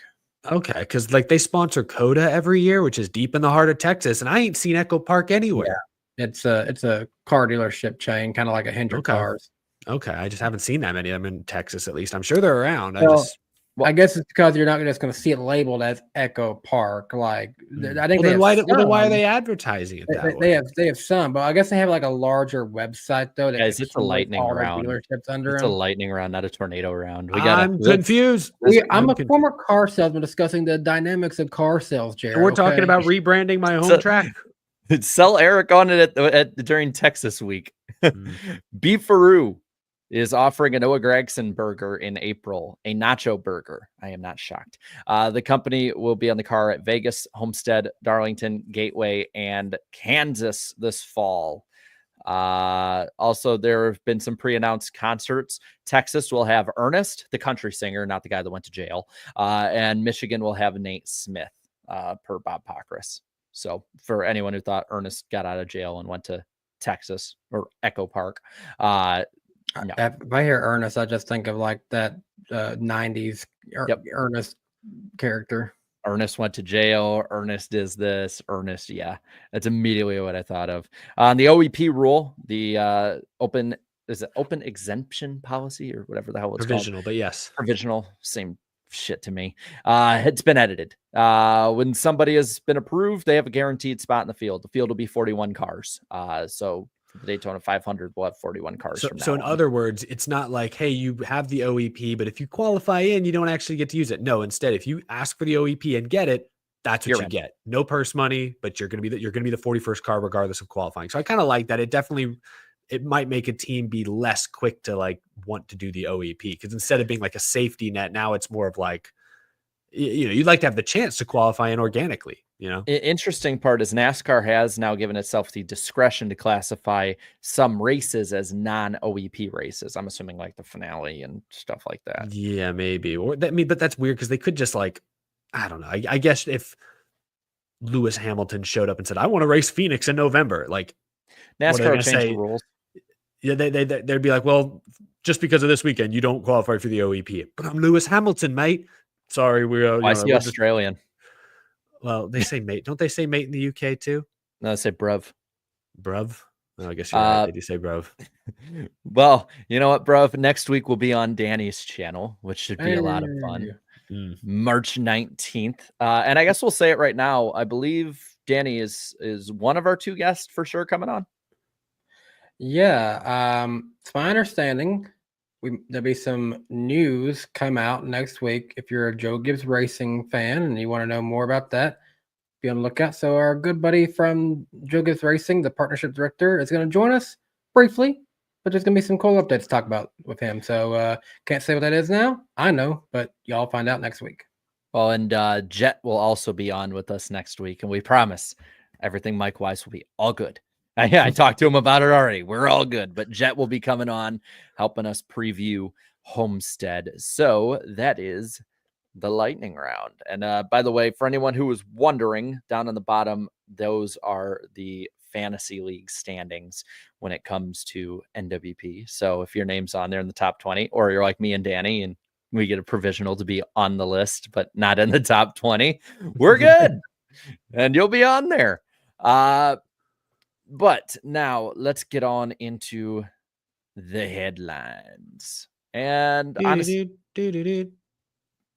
we they're not the biggest headlines ever. We could probably actually get through them pretty quick. First Lightning one is, round extended. This one's more like, if you ever seen War of the Worlds where the lightning just strikes the same place over and over again, like this is what this one will be, where it's just this is the extended one.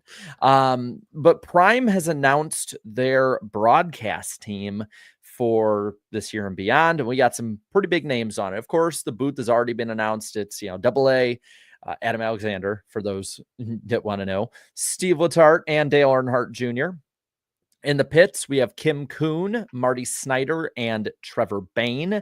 And in the studio or pre-race show, wherever, if it's at the track or in the NASCAR studios, Danielle Trotta, Corey LaJoie, and Carl Edwards. He's back, sort of.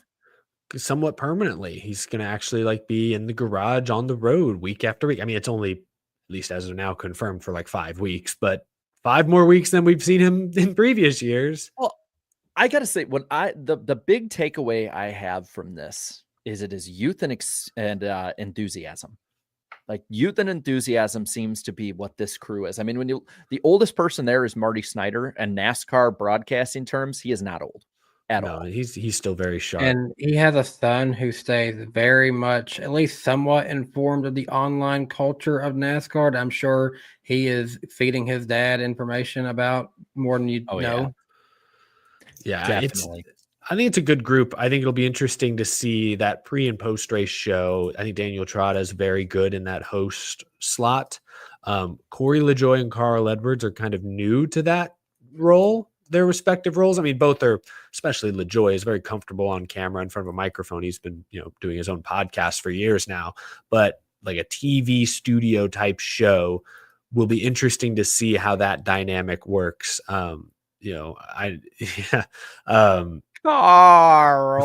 you're back. I love that comment. I think it's great. I think it's great that Carl's back. It's clear. I talked about on my show this week, but that 2023 throwback weekend at Darlington, where they brought a bunch of the 75 greatest drivers out, Carl emerged. And I remember him talking after that race, and other people talking about Carl after that race made it sound like he really enjoyed himself, was surprised by the enthusiasm, enjoyed having a thing to do at the track. Cause that's something that some retired drivers have discussed, is you go back to the track and you've been away for 5 years. You're not affiliated with a team or an OEM or and you're not really sure where to go. You're kind of just a fan at that point, wandering through the garage. It's a little awkward, but with the way they handled the 75th anniversary, I think that really rejuvenated Carl Edwards in some way. And they noticed in the last 2 years since then, he's made frequent appearances, I would argue. So it sounds like this was in the works for a while. It sounds like for years, in fact, TV has been trying to get Carl to come do something. Prime Video ultimately wins out. I bet because it's a shorter term commitment, 5 races. I don't know if he'll do anything for TNT after that, but it's 5-10 max. not a huge commitment. I think it's good. I think it's a good opportunity for fans to see, one of their favorite personalities on camera each week. I think it'll be good. I'm laughing at this comment from Danny Alex. He said we need a Carl Edwards throwback for Daniel Suarez. He already did that his rookie season and his Xfinity championship year. I love the people who don't get. I love the people who don't get the coral meme. You can tell who was not in internet culture in the mid 2010s. Coral, it's Rick. Coral. But I'm really excited about the crew overall. The only one that I actually have a real question about is Trevor Bayne, just because I don't know how he is in the pits. But outside of Bayne, and I still think he'll be fine. Dude has been behind the mic plenty. He's been up in the booth before. I like the booth. They're pretty good. Kim Kuhn, I think Kim Kuhn is arguably one of the best pit reporters out there. She's right up there, I think, with Jamie Little, Sims, that Marty Snyder, that level. Yeah, she's good. What I like about her is she actually digs into and asks more questions rather than what do you think out there? And a guy will say something like, that dude's a dumbass and blah, blah, blah, blah. And they'll be like, well, it sounds like most reporters be like, sounds like you're kind of emotional out there. And she'll basically in some variation be like, well, how were they a dumbass? Yeah, she knows her stuff and is not afraid to dig a little. You're right. No, she's great. I think the whole lineup's good. I think Trevor Bayne will be fine. I think they'll lean on the veterans. I think LaJoy could be good if he brings some of that edge that he still sort of brings to the podcast. Some people love it, some people hate it. It'll be interesting to see if he brings that to the show. That's why I just wonder what the dynamic will be between LaJoy and Edwards. I think it'll be interesting. It'll be interesting. What'd y'all think of Edwards reportedly declining Larson's offer to drive his car at North Wilkesboro? I was like, dang, I was kind of disappointed. I wanted to see him make some laps. When I was working out earlier before the show tonight, I actually did put on double speed the Dale Jr. download just so that I could listen and hear everything. I haven't listened to that yet. Did he ask him about it?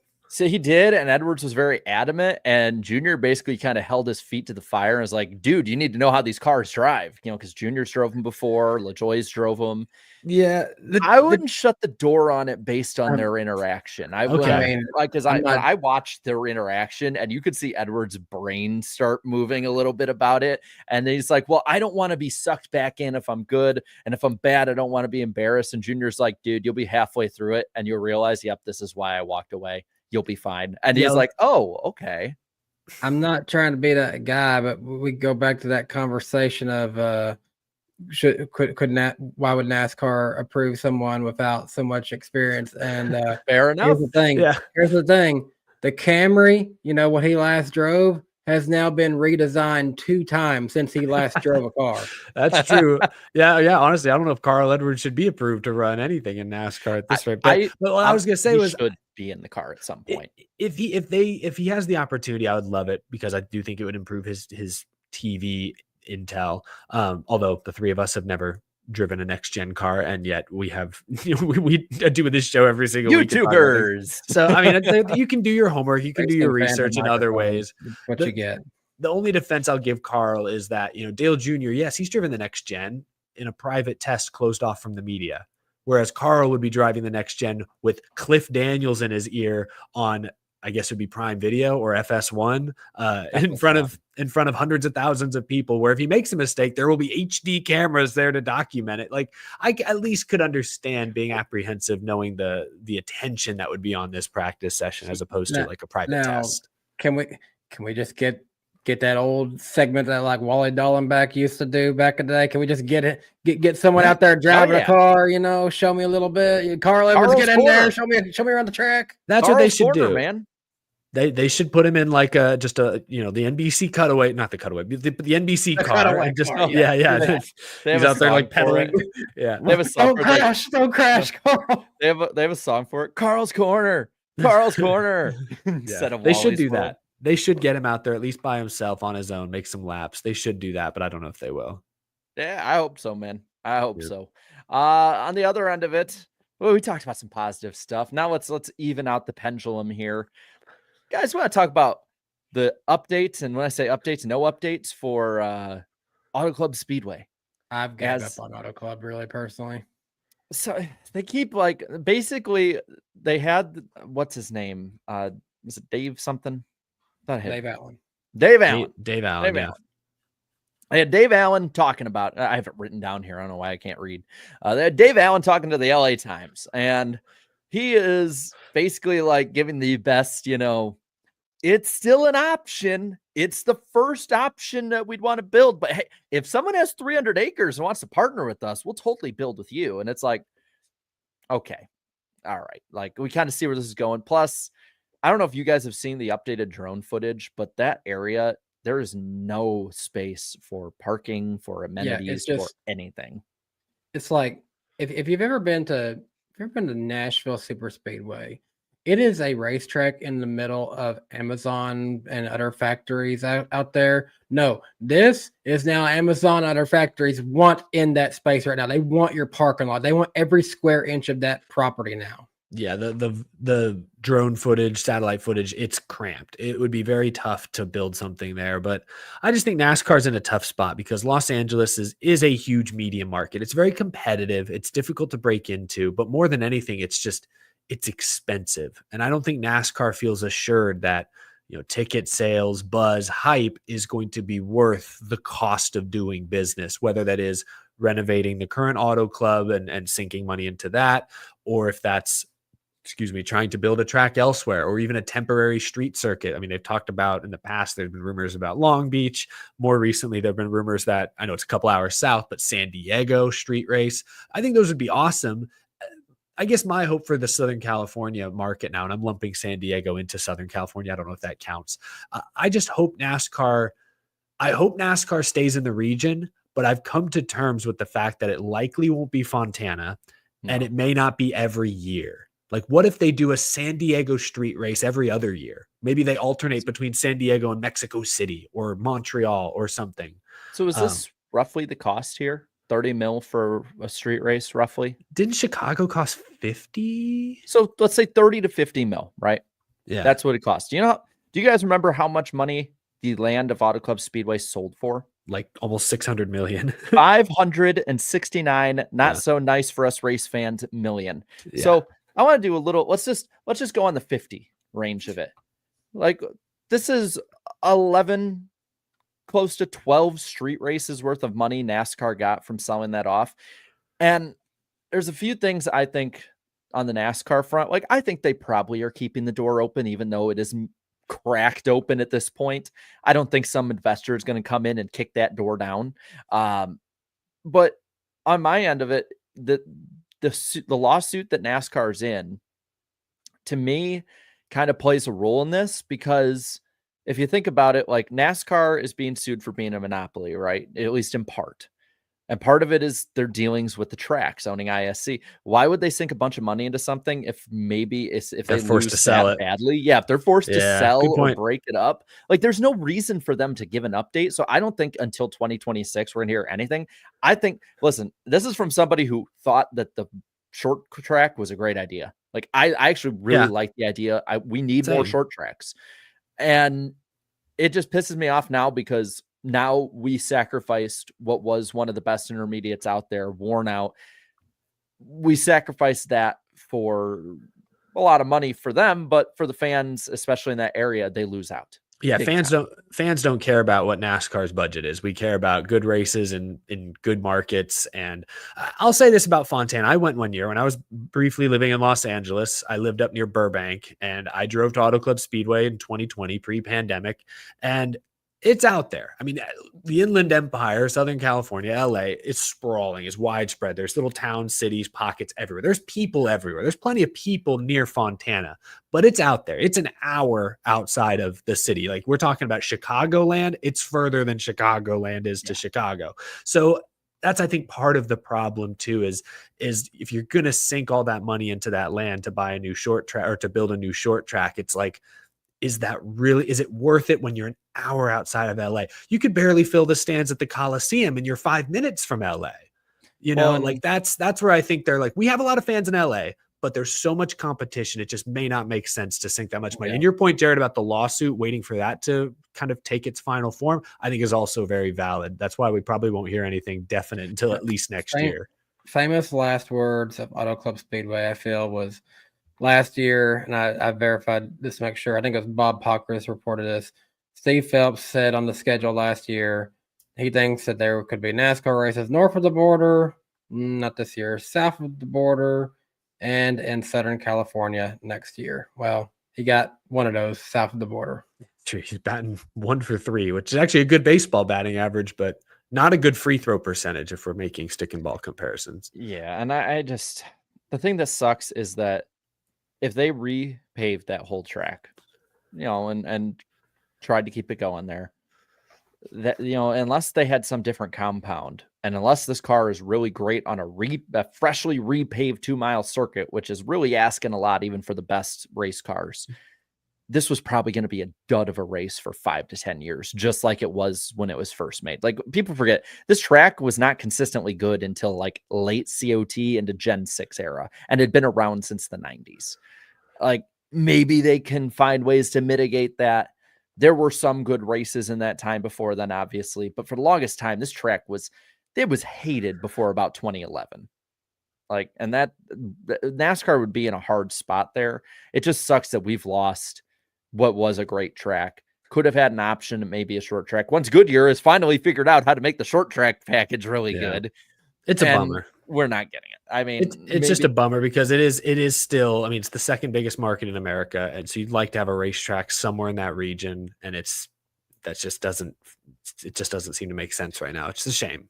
Booming real estate market. Well, you know what else is booming right now? Our predictions. Maybe not. Are booming. they? Yeah, mine are. All right.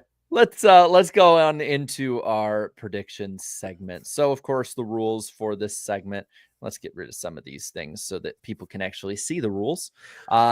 Each host will make 2 NASCAR motorsports show related predictions. They can include stuff about the host, whatever.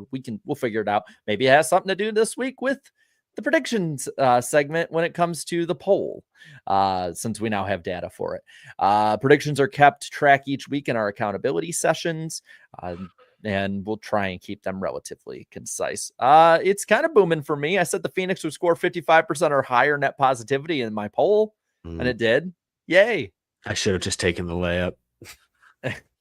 Let's be real. I'm not saying that was a layup. Yeah, I'm not saying that was a layup. I'm saying, but like, I went a step further and I shouldn't have. I should have just kept it where you were. Because Eric said the 2025 Phoenix Spring Race would be the most positively voted Phoenix race ever for the Jeff Gluck poll. I didn't check if it was a 2021 or 2020 race, but both of those races. Really? I think so, yeah. That race was not anything special. Was the racing so bad with the 550 package we thought it was good? I don't know. I think, was that the first one they put 750 under the hood and they said, hey, all right. I think it might have been. I don't know, but yeah, it was the best. All I know is this was the best Phoenix race in like 4 years. So I was close. You also said there would be record of Josh Bilicki and Chris Wright making contact during the Xfinity race. I texted y'all because for a good probably like 30 laps, they were there on the leaderboard, but they wouldn't put a freaking camera on him. I was like, please, I just got to see just a small bump. That's all I need. That's all. But we did not get that. If somebody updates us that they did and it's on social media, we will change this. And then Danny said all 3 Penske drivers would finish in the top 10 at Phoenix. Were close at a lot of points in the race. Yep. And then my guy completely shut the door on it. My pick to win, Ryan Blaney, blows up. So I'm at a clean 50%. Eric's at 3.333333. There you go. We can have Cito clip that again for us. There you go, Cito. Have fun. And then Danny with 21.05 all time. I'm still up 43.39. Eric at a clean 32 and Danny at 29.45. Oh, I wrote down all my predictions like last Thursday just so I could have them in advance and didn't look at them. So I don't know which ones I'm going to choose from. But let's see. I'm going to put this one. Lane Riggs makes the Final Four in trucks. I know he's had a rough start to this season. I know that the trucks are weird like that, and I don't think he's going to have a million playoff points to play with, but I think he makes the Final Four in trucks. I like that. I like that pick. My picks are kind of lame, or my predictions are kind of lame. I'm just going to be honest. My first one, this guy's getting a lot of praise this week, deservedly so. I'm going to hit Christopher Bell fans with a splash of reality. keep this in mind. He has the best average finish and the most wins of anyone in Cup right now and is 13 points behind William Byron for the regular season championship. My prediction is that the good runs are going to die out eventually, and Christopher Bell will not win the regular season title. That might sound like a layup, but the way people are talking about Bell this week, I think it's fair. I need a point. I need a point later in the year. Proceed to go on an epic run of just like 10 race wins. I hope. Well, I mean, it'd be kind of fun if he did, but also I hope not. For me, this is weather related. Weather is big this weekend. Like there is some insane storms predicted for the southeast this weekend, Friday night, Saturday, and me and my wife, we get to work a catering event in a venue that is literally the prep area is basically outside. You're underneath a covered area and there's nothing but like open air right in front of you. So we're going to have like rain coming in on us all night, basically. Anyways, regardless, I don't think rain's going to bother us this weekend in Vegas per se, but I'm going to say, counting Daytona, which was impacted, a total of 7 Cup races this year will be impacted by rain, whether that's delayed, rescheduled, or shortened. And I'm going to make that a solid 7.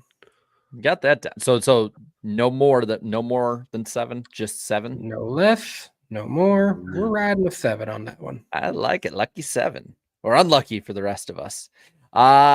I'm going to say this one for this weekend. The Cup finish will be within a quarter second or closer. So it can be a quarter second. It can be closer. If it's 0.251 seconds or more, I don't get it. Layup? Oh, are we talking layup for me or layup for Dan? I don't think this is a layup. That ain't no layup. No, that's not a layup. I don't think either of these are a layup. I'm probably going to get wrong on that one. And I don't think mine's a layup either. I think Ty Gibbs finishes top 10 this weekend. Hang the banner. He needs something. Small wins. Danny, someone asked if road courses count. Unless that delays the race, then if it doesn't delay the race, then no. It's just got to be delayed, rescheduled, or shortened is what I've done. Delayed, rescheduled, shortened. Okay. I mean, they'd have to throw a caution for it to change the rain tires. I mean, I'm just thinking of ways. I'm not counting that though. I'm counting delayed, shortened. Red flag. That's what I have. Okay. Written down, okay. So. All right. I'll clarify that when we write in our predictions later. Awesome. And I made mine, which was Ty Gibbs top 10. Would be his first in like 10 years or something. No, I'm kidding. But it'd be his first in a while. Long time. Now we're back to Danny. Danny with the half court shot. Yeah. Justin Haley will not get a top 10 in the truck race this weekend. Oh, okay. I'm sorry. I saw this. It was funny. All I've seen. So this thing, I don't follow women's basketball, but I've seen Angel Reese, and all I see her for is getting rebounds off of her own missed layups, and it's just a funny as hell compilation to me. I saw it today, and it was like that padding. Oh my god! Yeah, I saw one like person Russell like, Westbrook back in look the at day. this record of rebounds, and then I like saw the compilation of the rebounds, and I'm like, most of these are just missed layups. Like this is like me when I played basketball in 4th grade. I'd never played basketball before. I stubbed my finger multiple times, but I kept getting my own layups because I was half a head taller than everybody.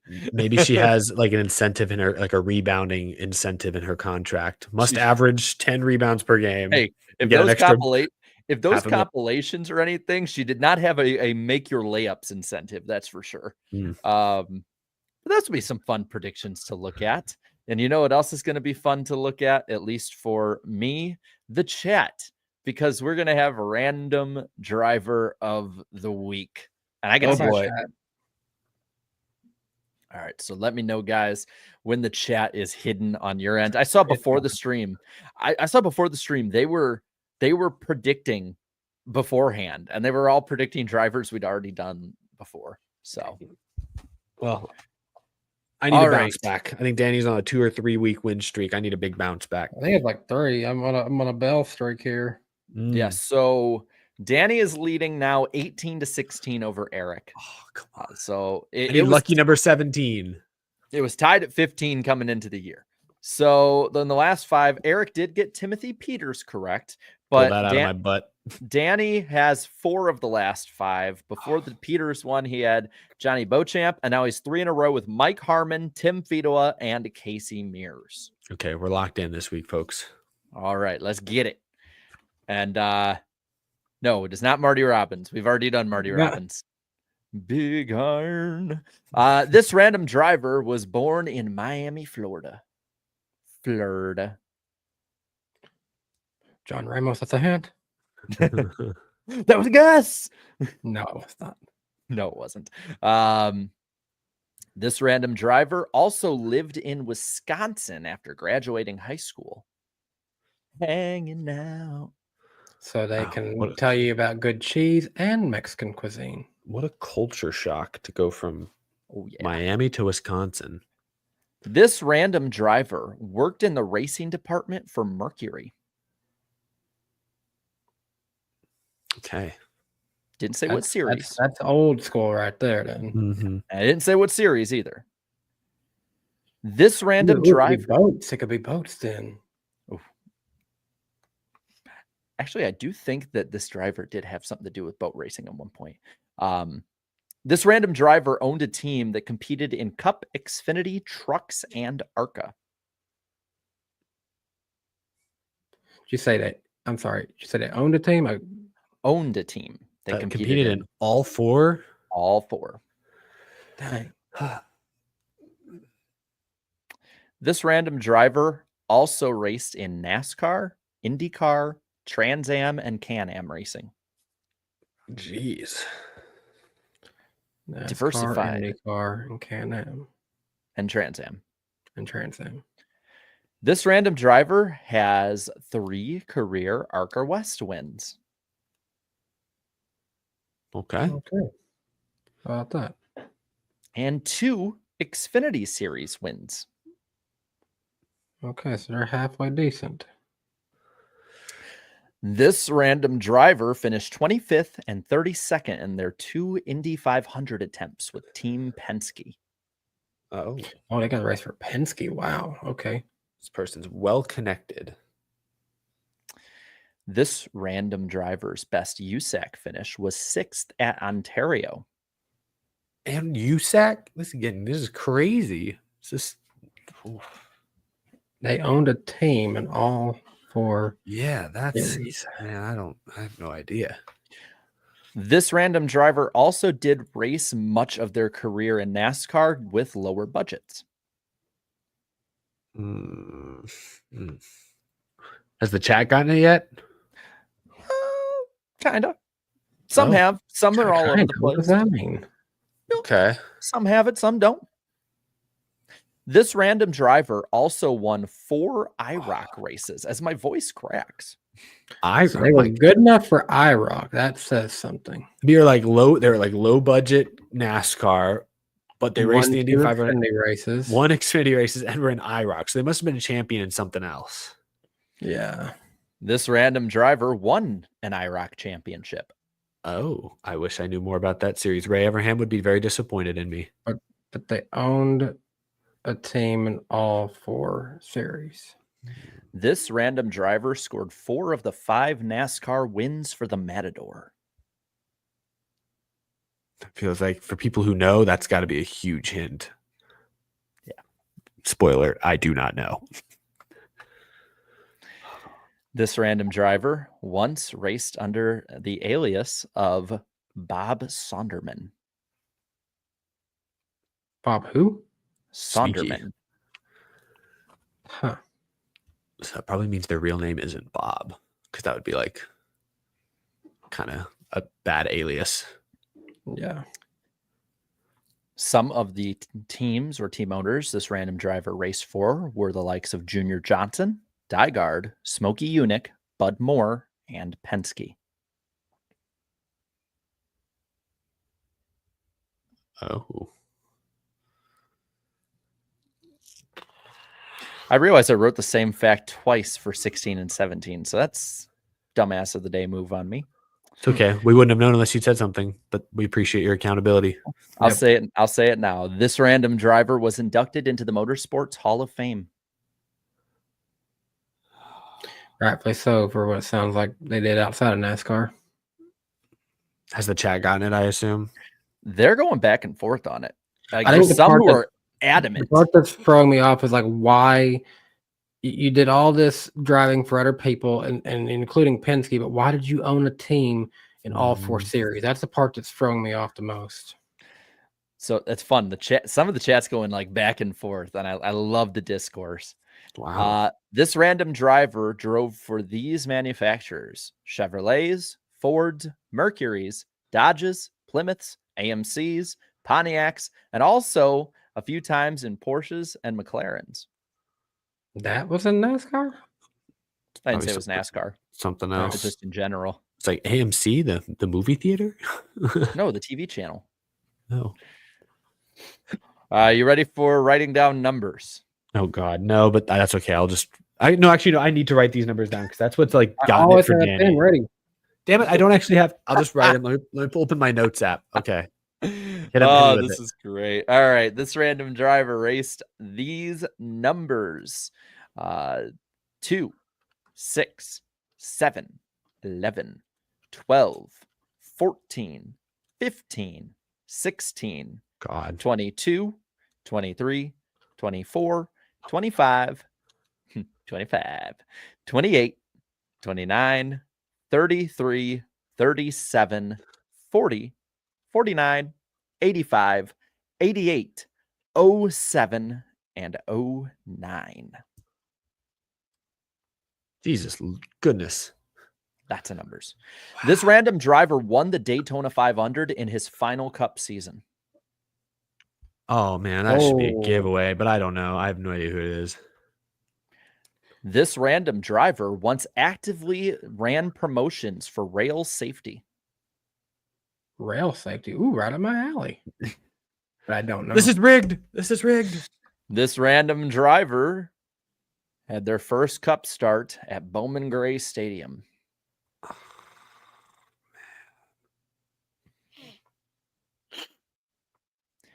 This random driver was inducted into the NASCAR Hall of Fame in 2011. Oh. That was what, the second year? Yeah, This random driver's been on Eric's channel. Bobby Allison. And the answer is... Was that on my channel or was that on Jarrett's?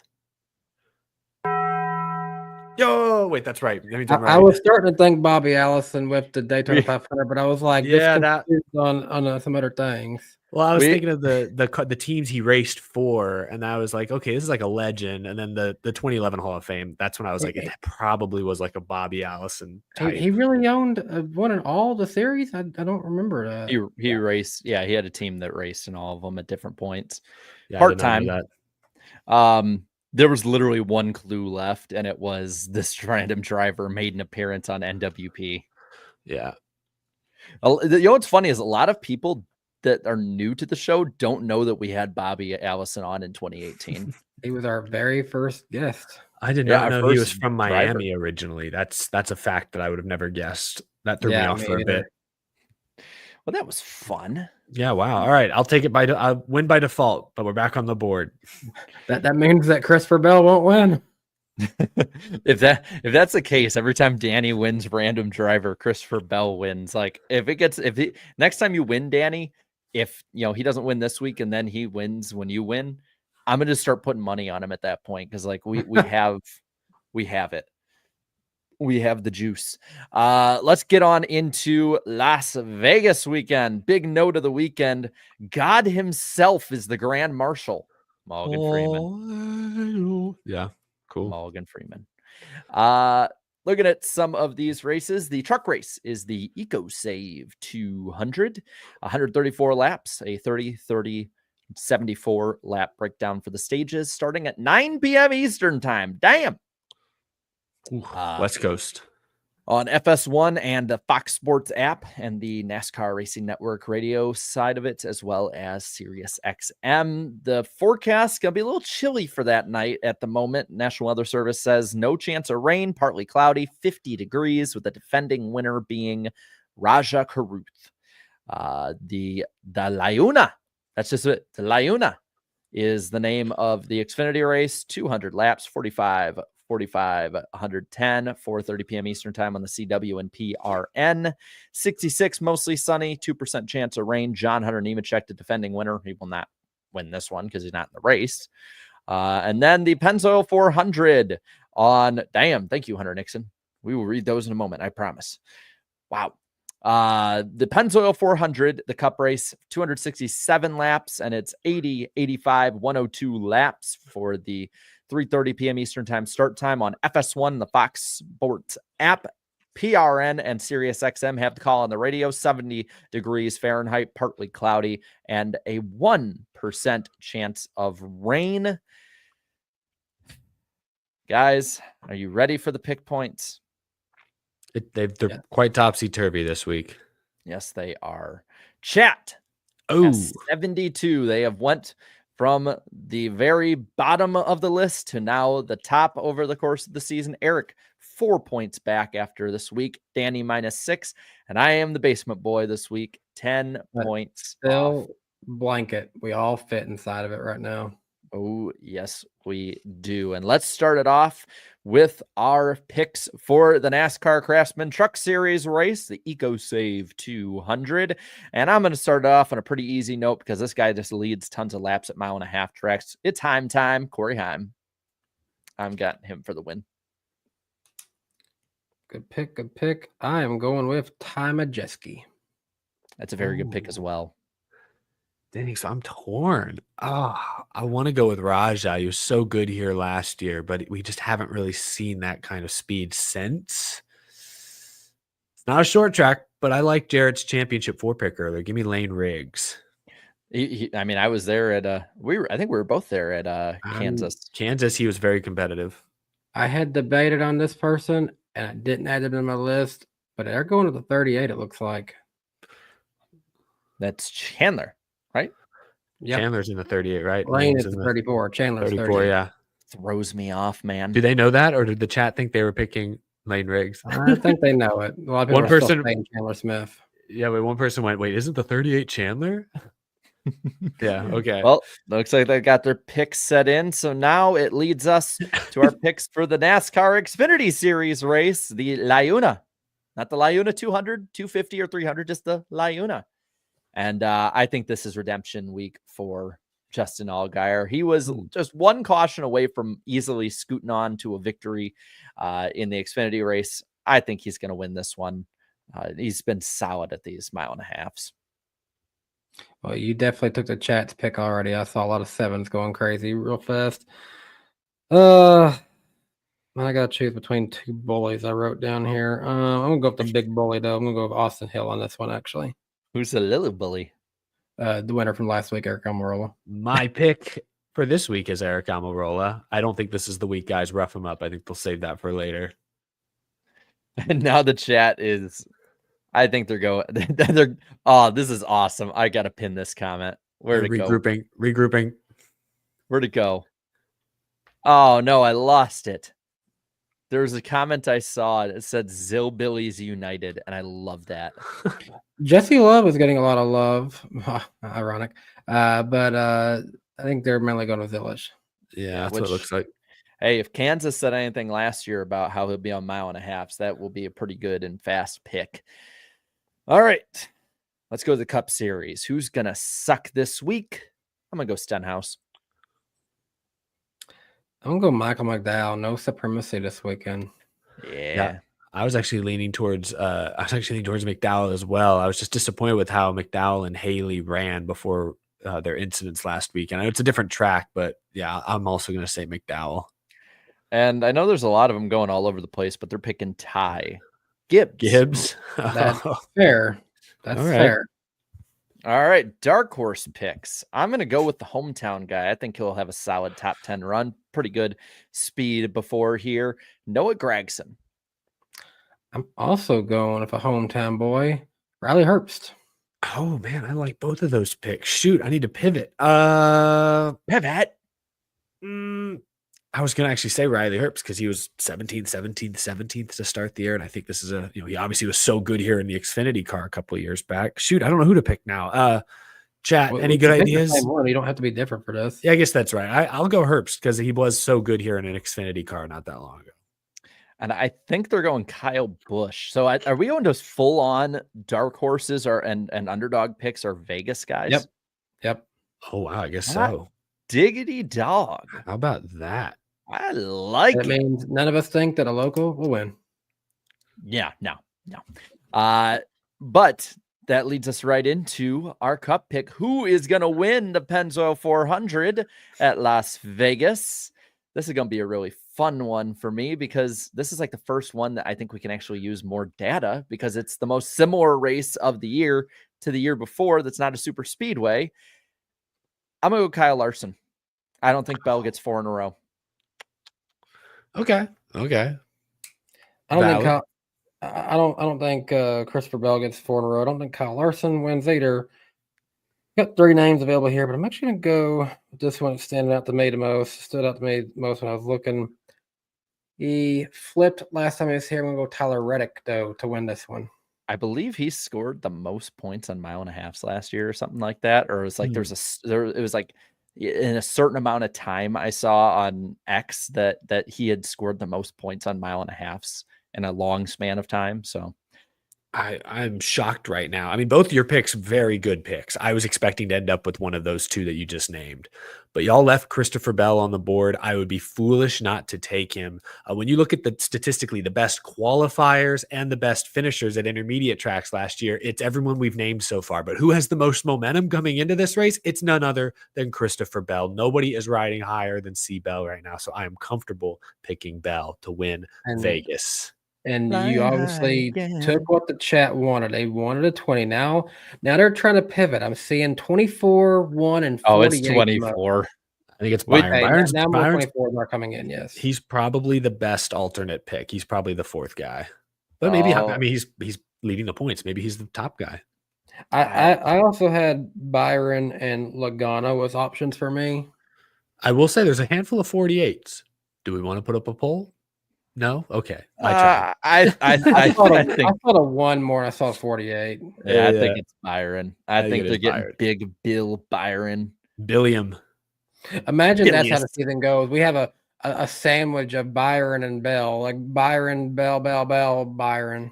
I'm gonna be honest. This could easily be the final 4 that we just picked. Larson, Reddick, Bell, Byron. Like those are the 4 horsemen of the next gen era. Yep, I'm with you there. And the 4 horsemen of the next gen era until you get to Phoenix. And then you gotta throw Blaney in there and Logano. Yeah.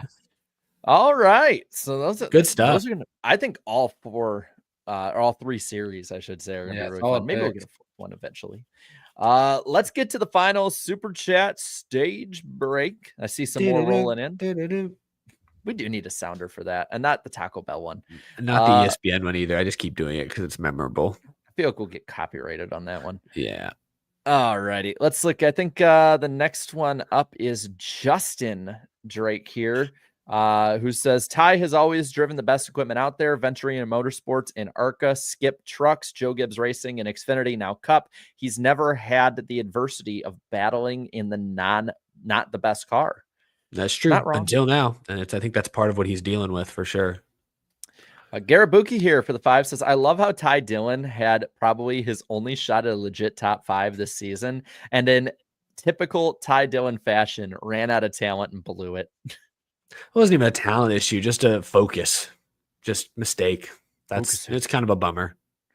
Austin Vlansett here with the 5 says, Mike Joy has maybe 3 years left. Best case scenario. Who's Fox going to replace him? Adam Alexander's gone. Bestwick isn't interested. Diffie is on NBC. You know, there's a guy who's been on PA the last couple weeks that it would be decent enough, at least as a holdover, until you have someone like, you know, Eric Brennan or Ramus come on up. Yeah, Eric Brennan sounded pretty good in the ARCA race. He's awesome. So, I mean, there could be some good options coming down the pipeline. But is there anyone ready right now besides like a Rick Allen type? Probably not. But we're just going to develop AI enough to just build the Mike Joy bot 5,000 and just put him up there. Sorry, I had to put it up. Brutal. The Buddy Entertainment Channel says, I sense this season may end up being a Byron versus Bell battle as Byron's #1 fan, I'm here for it. Is I this feel like the there's- big two? Hey, I'm gonna say this. I mean, so far this year, they Killer won all the bees. races.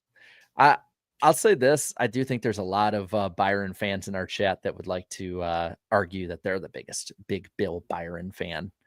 Let's get Alex Bowman back to contention. We can have the triple Bs this year. Kyle Busch, 3 Alex Bs, Bowman. 4 Bs. Austin with another 5 here says this week makes it 5 years since the pandemic lockdown. Looking back on it now, what's the craziest thing for each of you to go back and look at now? Ooh, that's a good one. I already know mine. You guys go. Oh, I don't know. Craziest thing about COVID lockdowns. Oh man. I mean, I was in Los Angeles at the time doing my last semester of college, and I just remember showing up for classes that night, and all anyone in my film related classroom wanted to talk about was Tom Hanks got COVID. And that was like the national headline. And this is going to sound silly, but when that happened, I was like, oh shit, this is real. And I think within hours, the NBA shut down and all these other things. But it was like, for some reason, I just remember Tom Hanks was the linchpin. And thankfully he was okay. We were live when the NBA shut down because I had it on the TV behind the computer in my grandpa's garage. And I was like, holy crap, guys, the NBA just shut down. Yeah. Anyway, I was on a plane back to Texas shortly thereafter. And we hunkered down from there. Jarrett, you were going to Atlanta that weekend, weren't you? Yeah, I remember because I was staying with Joey Stone that weekend, and he calls me. He goes, "Hey, man," and I'm like, "What's up? Like, why are you so down?" I'm like, "I'm already into Georgia." And he just goes, "Dude, you might want to turn around." I'm like, "Why?" He goes, "They shut it down." I'm like, "Are you bleep bleep bleep bleep bleep stuff that's not safe for the internet? Bleep bleep bleep bleep bleep again." Put the bug on the screen. Oh, I was so mad. And you drove from Illinois too, not even from Nashville. Like it was double the drive almost. I had just gotten through Chattanooga, which if you've driven through Chattanooga in the middle of an afternoon, it is not fun. It has like traffic that I cannot explain that makes zero sense for Chattanooga. It's like a mini Atlanta. Yeah, it makes like Chattanooga's a good sized city, but it's not even near like Nashville, but it has worse traffic than Nashville. Yeah, it's bad. Oh man. The craziest thing I think for me was what I did for work that year. Like I think Eric, you were part of it. When NASCAR finally came back for Darlington, they asked a bunch of people to be a part of 1,000 cameras or whatever it was. Oh yeah. And I ended up like filming part of what I was doing. I was literally I was shopping for groceries for people with Instacart and delivering it because that was all I could do. I'd quit car sales that year, and it was before I got into my current career now. And I was just kind of, a year of just doing deliveries because no one did anything. Things were much cheaper, so you didn't have to make a ton of money, and that was the kind of something that made decent money that year. So you did what you had to do that year. I think the craziest thing for me is I met the eventual mother of my child. So that ended up being pretty good. I literally was on the floor at Joey's, like on that hinge app, because I was like, my thinking was, yeah. Wait. You were at Joey Stone when you were at his house when you met. He invited. He's got to be invited to the wedding, then, right? We gotta let's do it. We'll work on logistics. Okay, that's crazy. I didn't know that. What are the odds? Yeah, like 3 a.m, and because my thinking was, yeah, I'm probably not going to be able to go out to like bars or anything and like meet girls or anything like that. So I might as well jump on a dating app for the first time, and then like freaking grand slam on the first swing. Although there were some really creepy people on there, man. I don't like dating apps. Again, we're the generation. Don't trust strangers online. 3 strangers online doing this every week. But you can trust us. Jarrett met stranger online, married said stranger. Yeah. And in May or June, depending on when baby arrives. Craziness, man. Indy Carson for the 10 says, "Hey, NWP, I didn't watch the recent Phoenix race. I waited for the Iceberg post-race results. I'm not picking your driver picks for Vegas due to bad luck." Yeah, we steered him astray at Phoenix last weekend. We picked like Logano and Blaney, and they all had issues. Yeah. That's rough, buddy. Ross Crash Stain with the 5 says, what is the rest of Suarez's workout routine? Since Sunday was clearly leg day. God. That's so bad. It's great. I love it. Ready for it now? So should NASCAR be male? No. I knew that was coming. I should have read forward. Ryan okay. here with the 20, the orange 20, Tony Stewart's final win at Sonoma. He brought this up where he shoved Hamlin to the wall on the hairpin turn is a good example of a good finish where both drivers were getting at it at the end. I love it's an orange 20. Yeah, that's fitting. Very fitting. Yeah. And the username is purple, like Denny Hamlin's car. Wow. That's right. Wow. With the little red YouTube logo on the screen to match. Was Tony in a red? No, he wasn't in a red car that day. Never mind. I was trying my best. There had to be some red. There's some red on there. Find another orange sponsor, get on the 20 somehow. Andrew Winslow says, as a Carl fan, I'm so happy. So happy. We're happy too. I miss Carl. And this makes you today's big winner, Andrew. You do not have to do a challenge. Alex Luft here says, random thought, we need Kyle Busch on Hot Ones. That would be a good one. Oh yeah, he should do that. I feel like he would too. You should go on Hot Ones, and the first I question should wonder be like, if he could actually handle hot wings. Like, I wonder if he's low key a baby with hot stuff. he's from Vegas. He'll be fine. I feel like it'd be great. Get him like the hottest wings you can. His face turns red, and then you're like, so Kyle, what's it like sneaking guns into Mexico? Oh man. Is that the kind of questions they ask on that show? I don't know, but I'd be down for that to be the first one. I feel like he'd either choke on the hot sauce or laughing at the joke. Imagine he answered back with, well, I snuck one in here, so. Surprise. Whoa. Austin with 5 years says, any word on NBC's broadcast team this year? No Junior, no Steve, no Marty, no Kuhn.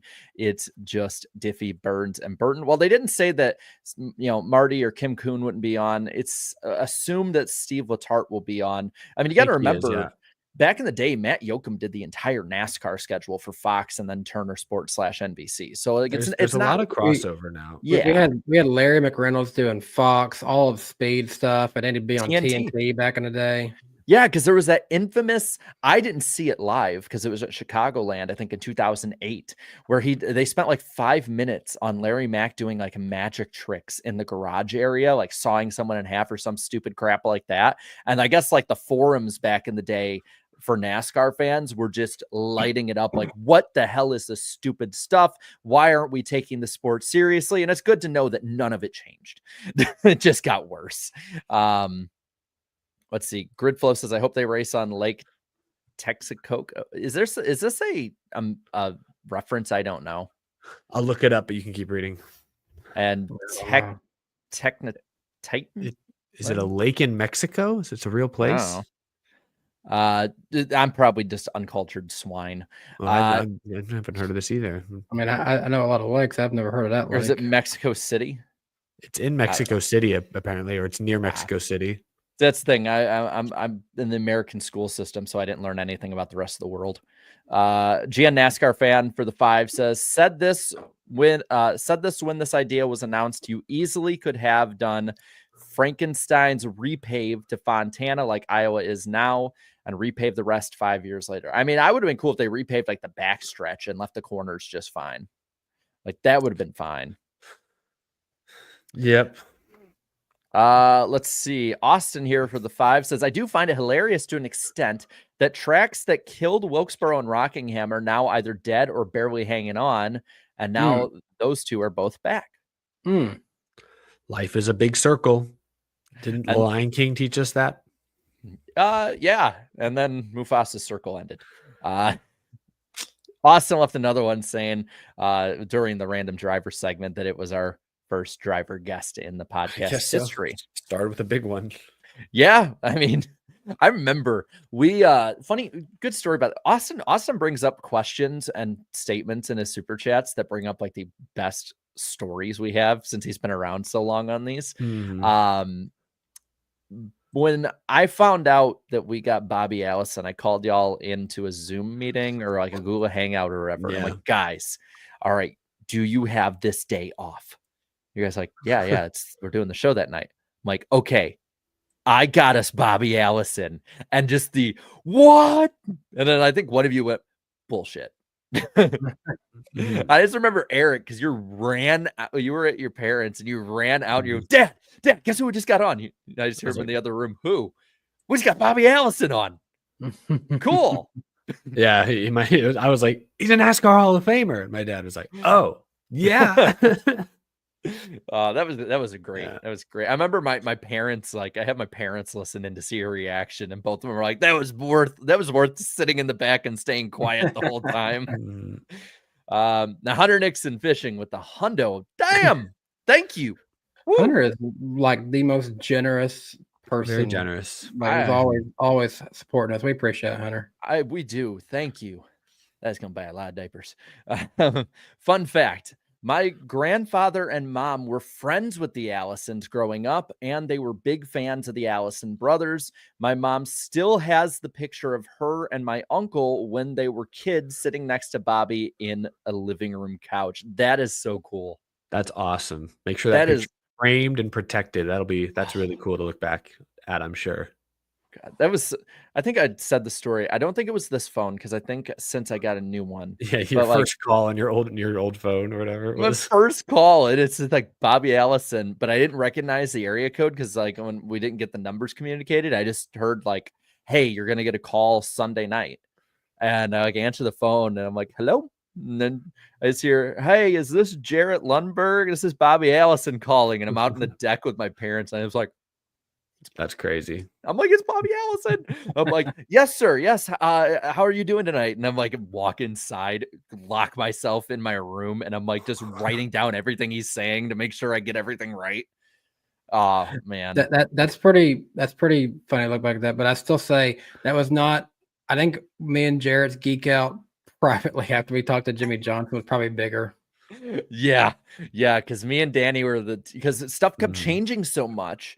Because originally we were gonna do the interview, I think the Thursday before, and then it got changed because this was right after Jimmy announced he was going to be in IndyCar, because it was going to be the three of us and David Land doing the interview, and it'd be kind of like our spiritual successor to the Mark Martin interview when we had like all of us in Slap On. Yeah.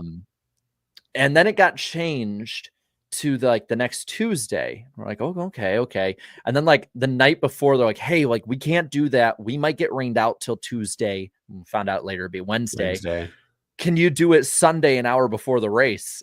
And like, I'm like, hey, can we do this? And Eric's at the track. I was like, yeah, that's why I couldn't be on.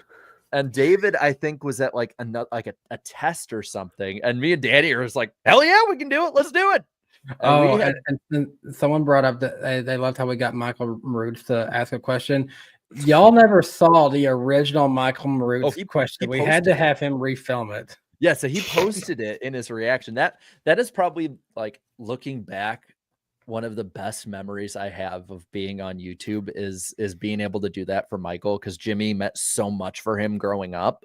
But after we finished that interview, me and Danny were like, oh my God, we just interviewed Jimmy Johnson. That's so freaking awesome. And I had to run to a birthday party for my cousin Sophie right after. So like I had to go, but my grandparents, I completely forgot, had a camera in their garage that was pointed down, covering that area of the garage. So they saw and heard me and Danny, because I took the headphones out because I didn't need them at that point. And like they heard me and Danny the whole time. And as soon as I walk in, they both go, oh my God, just like I did. And I'm like, crap. You saw that? And it's like, yeah, I mean, could be worse. Cool. Yeah, it was an awesome moment. And it's amazing how far we've come in this show since then. Let's see. PC 10.8 for the 5 says, if you bring back any sponsor that's not in the sport anymore, what would it be? Exide for me. Ooh. Side note, cool train. Yeah, I was figuring, like, is this username a train? I don't recognize that. Sponsor that I'd bring back. I mean, I'd love to have a Budweiser car again. Just like, I get they have Anheuser-Busch is still there, but like, I don't care for Busch. Whereas like, I'll drink Budweiser. I mean, it's kind of recent, I know, but like M&Ms would be nice to have them back. They're just such a recognizable, especially for younger fans. I agree with what some people are saying.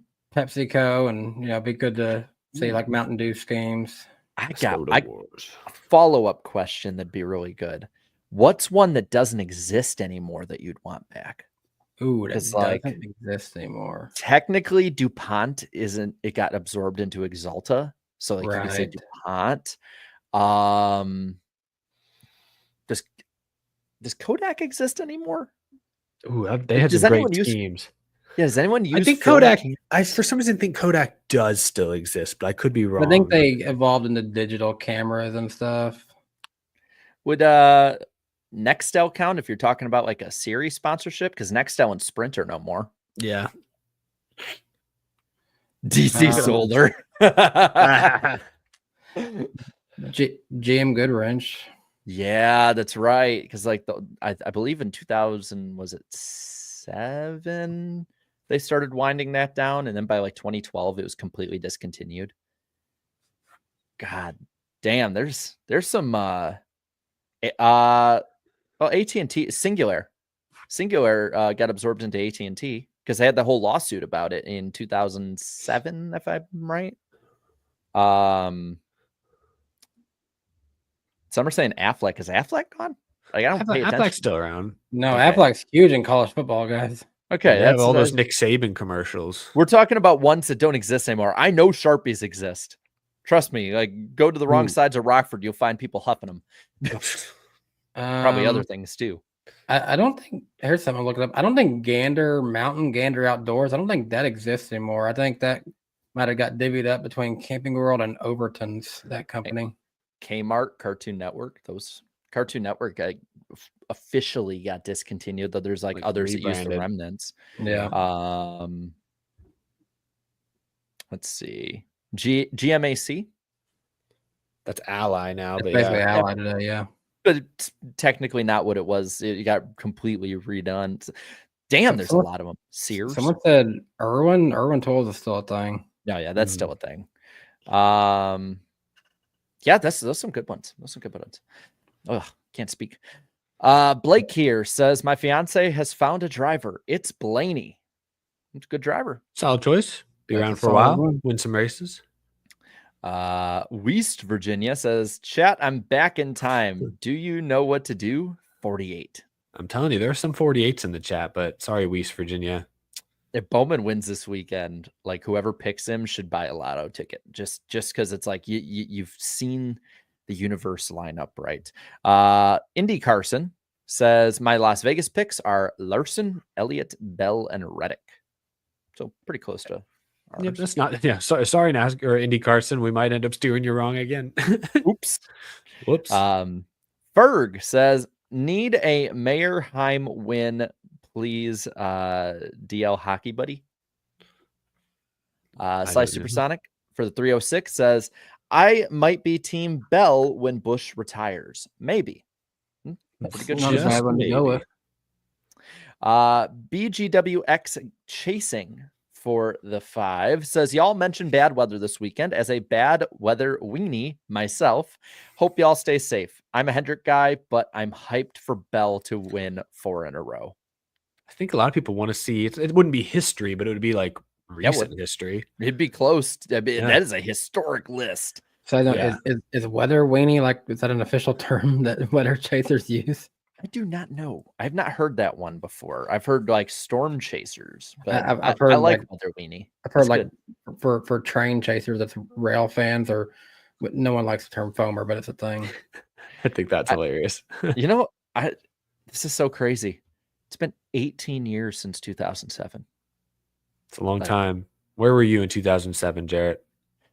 I had just moved into the house that my parents live in now. We had moved from we'd lived in a condo for a couple of years, and then on the day after Christmas 2006 we moved into that house. And on this day, actually, hold on, I might actually be able to pinpoint what I was doing on March 12th. I'll tell you exactly where I was. No, I'm kidding. Yeah, 2007. I went to my first non-Texas Motor Speedway NASCAR race. It was weirdly enough the Brickyard 400. I was in 6th, going into 7th grade in 2007. Let's see. I was about 4 days away from getting my childhood dog, Gus. Shout out Gus. Love Gus Buster. Hunter Nixon with another 5. Damn, man. Thank you. Says, I missed Trackside Live on Friday night we on all do. Speed. Dude, Vody has taken me so far down memory lane. So he re-uploaded all the Chicagoland weekend, and like all my spare time, whether it was running on the treadmill, working out, whether it was getting work done, editing, I had every single practice session and race from that weekend on all the track sides and race days and stuff. And I remember what I was doing during most of that stuff. Like, absolutely love that channel. That guy is the GOAT. Austin with another 5 here says, what can I say? I love you guys. You're great at what you do. I like hearing stories and personal takes on life in NASCAR. God bless my guys. Well, thank you. God bless you too, Austin. Kind of Thank you to say. We appreciate you again sparking some of the best conversations we have, man. Justin with the 20 says, to quote Slap Shoes, if you watch NASCAR long enough, everything comes full circle. Texas and I believe New Hampshire or Las Vegas booted out North Wilkesboro, and now the tides have turned on Texas. Sorry, Eric. It was Texas and New Hampshire, I believe, got a date or another date added on. Side note, I've never asked enough about what's going on in this profile picture for them. I see the Greg Biffle font, but what kind of car is this? Is this the Canadian series? Yeah, I don't know what that car that is. It's hard to tell. Interstate batteries on it? It looks good. At least from what I can see, it looks good. Let's see. Ambitious Ammonite. I like that. That goes to my like prehistoric fascination. If anyone doesn't know what ammonites are, they are like an extinct kind of I don't know if it's like cephalopod or kind of in the squid family, stuff like that. But they lived through the Mesozoic when the dinosaurs did. They were, they were in watch Walking with Dinosaurs from 1999. It says, love the show, y'all. Not NASCAR related, but what made you a fan of the Vikings, Jarrett? Skull.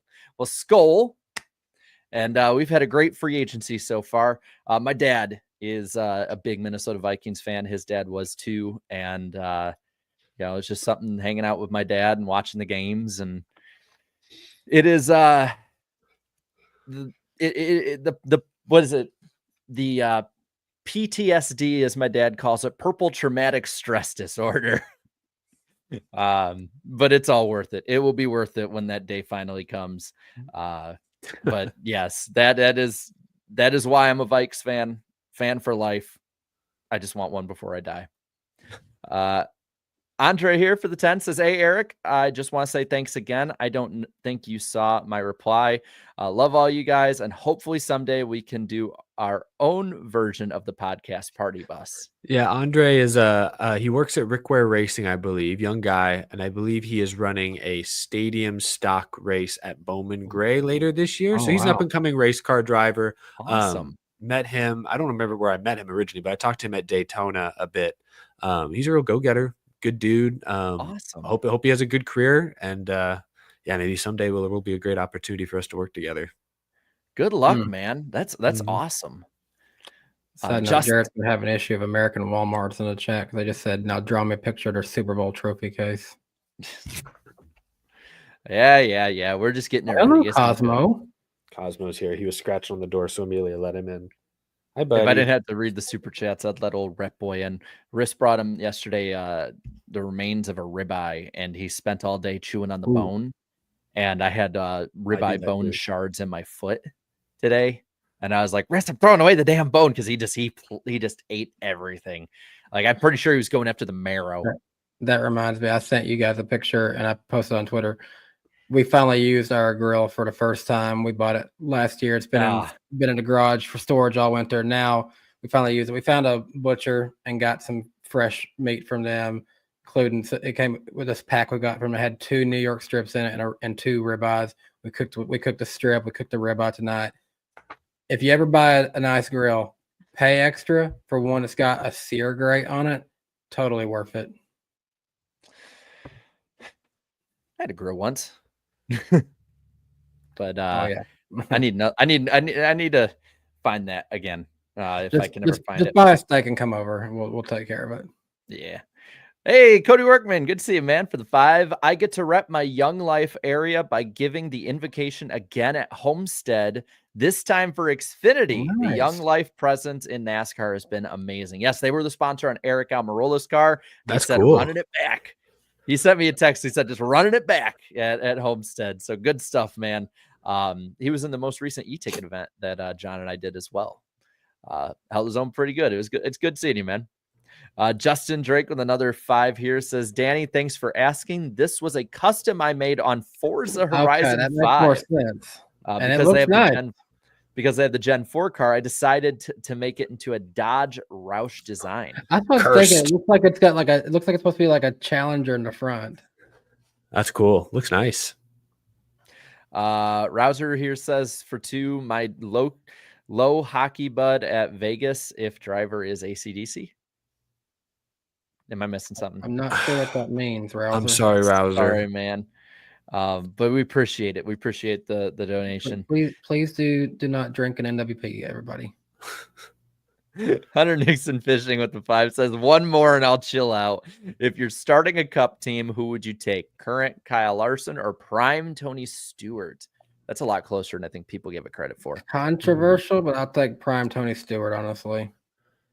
What car are they driving? Are they driving the next gen? Because I would take it don't matter. I think prime Tony Stewart would handle this car fine too. probably. Yeah, man. He was so damn good, but so's Kyle Larson. They're cut from the same cloth. You know, I would lean Tony Stewart,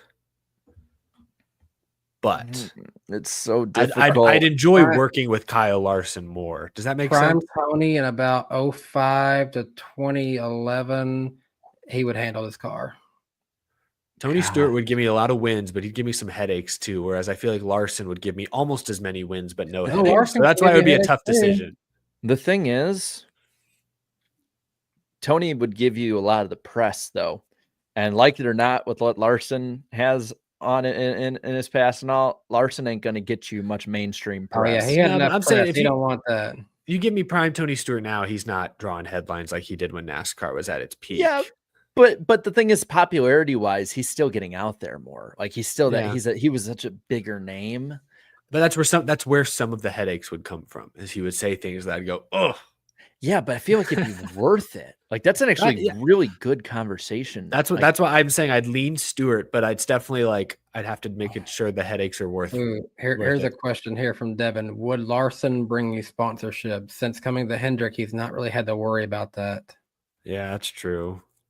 Yeah, I don't know who would be more attractive to sponsors. If Tony raced today, would he be attractive to sponsors? Stuart Haas wasn't exactly rolling in sponsorship when he bowed out, but he's not driving. We're talking about prime Tony Stewart is going to. You got to remember, you know. Yeah, Tony wasn't good since 2012. Like he was not a good. He was mediocre in 2013 before getting hurt, and then 2014 on he was atrocious. So it's like, I think I'd take Stewart, but it's close. Yeah. I'll go Tony. It's not close for me, honestly. I'll take Tony. It's my member. Kyle Larson's so talented, but I feel like Tony has the other intangibles you'd need for a good marketable race car driver. That's a great question. I love that. We should, if anyone, in the future wants to leave other super chats, whether it's tonight or later on, leave hypothetical stuff like that, because those are some of the most fun combos. Will Griffin for the 2 says Pepsi is part of Celsius and they sponsor tracks. I think when we're talking about bringing sponsors back, it was just like the sponsor name itself. That's why I had to remove Budweiser and Busch, Anheuser-Busch, all that. Zardy here. Let's see. AC/DC means this is responding back to the Rouser thing, but honestly, this doesn't clear up my confusion. Yeah, I'm very confused. Sorry. Bobby Blair with the 5. Tony Stewart never gets enough credit for how talented he was in his prime. People mainly focus on his shenanigans on and off the track, in my opinion. Let's remember too, Joe Gibbs Racing was not the top tier OEM leading superpower it is now when Tony was driving there. They were on a lot of people compare them to RCR DEI levels, which is like the B's team to Hendrick. So it's like Kyle Larson has the best equipment in the field. Did you miss Will Griffin right before his already by chance? No, the Celsius one. Okay, I didn't know if I didn't think I Yeah. heard you for that one. Yeah, I got him. Jupiter Rain here with the 2 says, when will Elliott return to pre-accident form? I think he's close. It was looking like it at Bowman Gray, but I think he's close. Yeah, he's close. But Phoenix looked a lot like last year, where like Byron was Like- great, Larson was top 5, and then Elliott and Bowman were like good, but we're still so early. We got to give the teams time to catch up to each other. Still, I feel. He's well, and plus he's always kind of struggled at those flatter ones in recent years too. Like even before the injury, like Hendrick just they always have 1 or 2 that's good, but never the whole team. Elliott won at Phoenix when it mattered the most. Yes, he did a pretty good job that day too.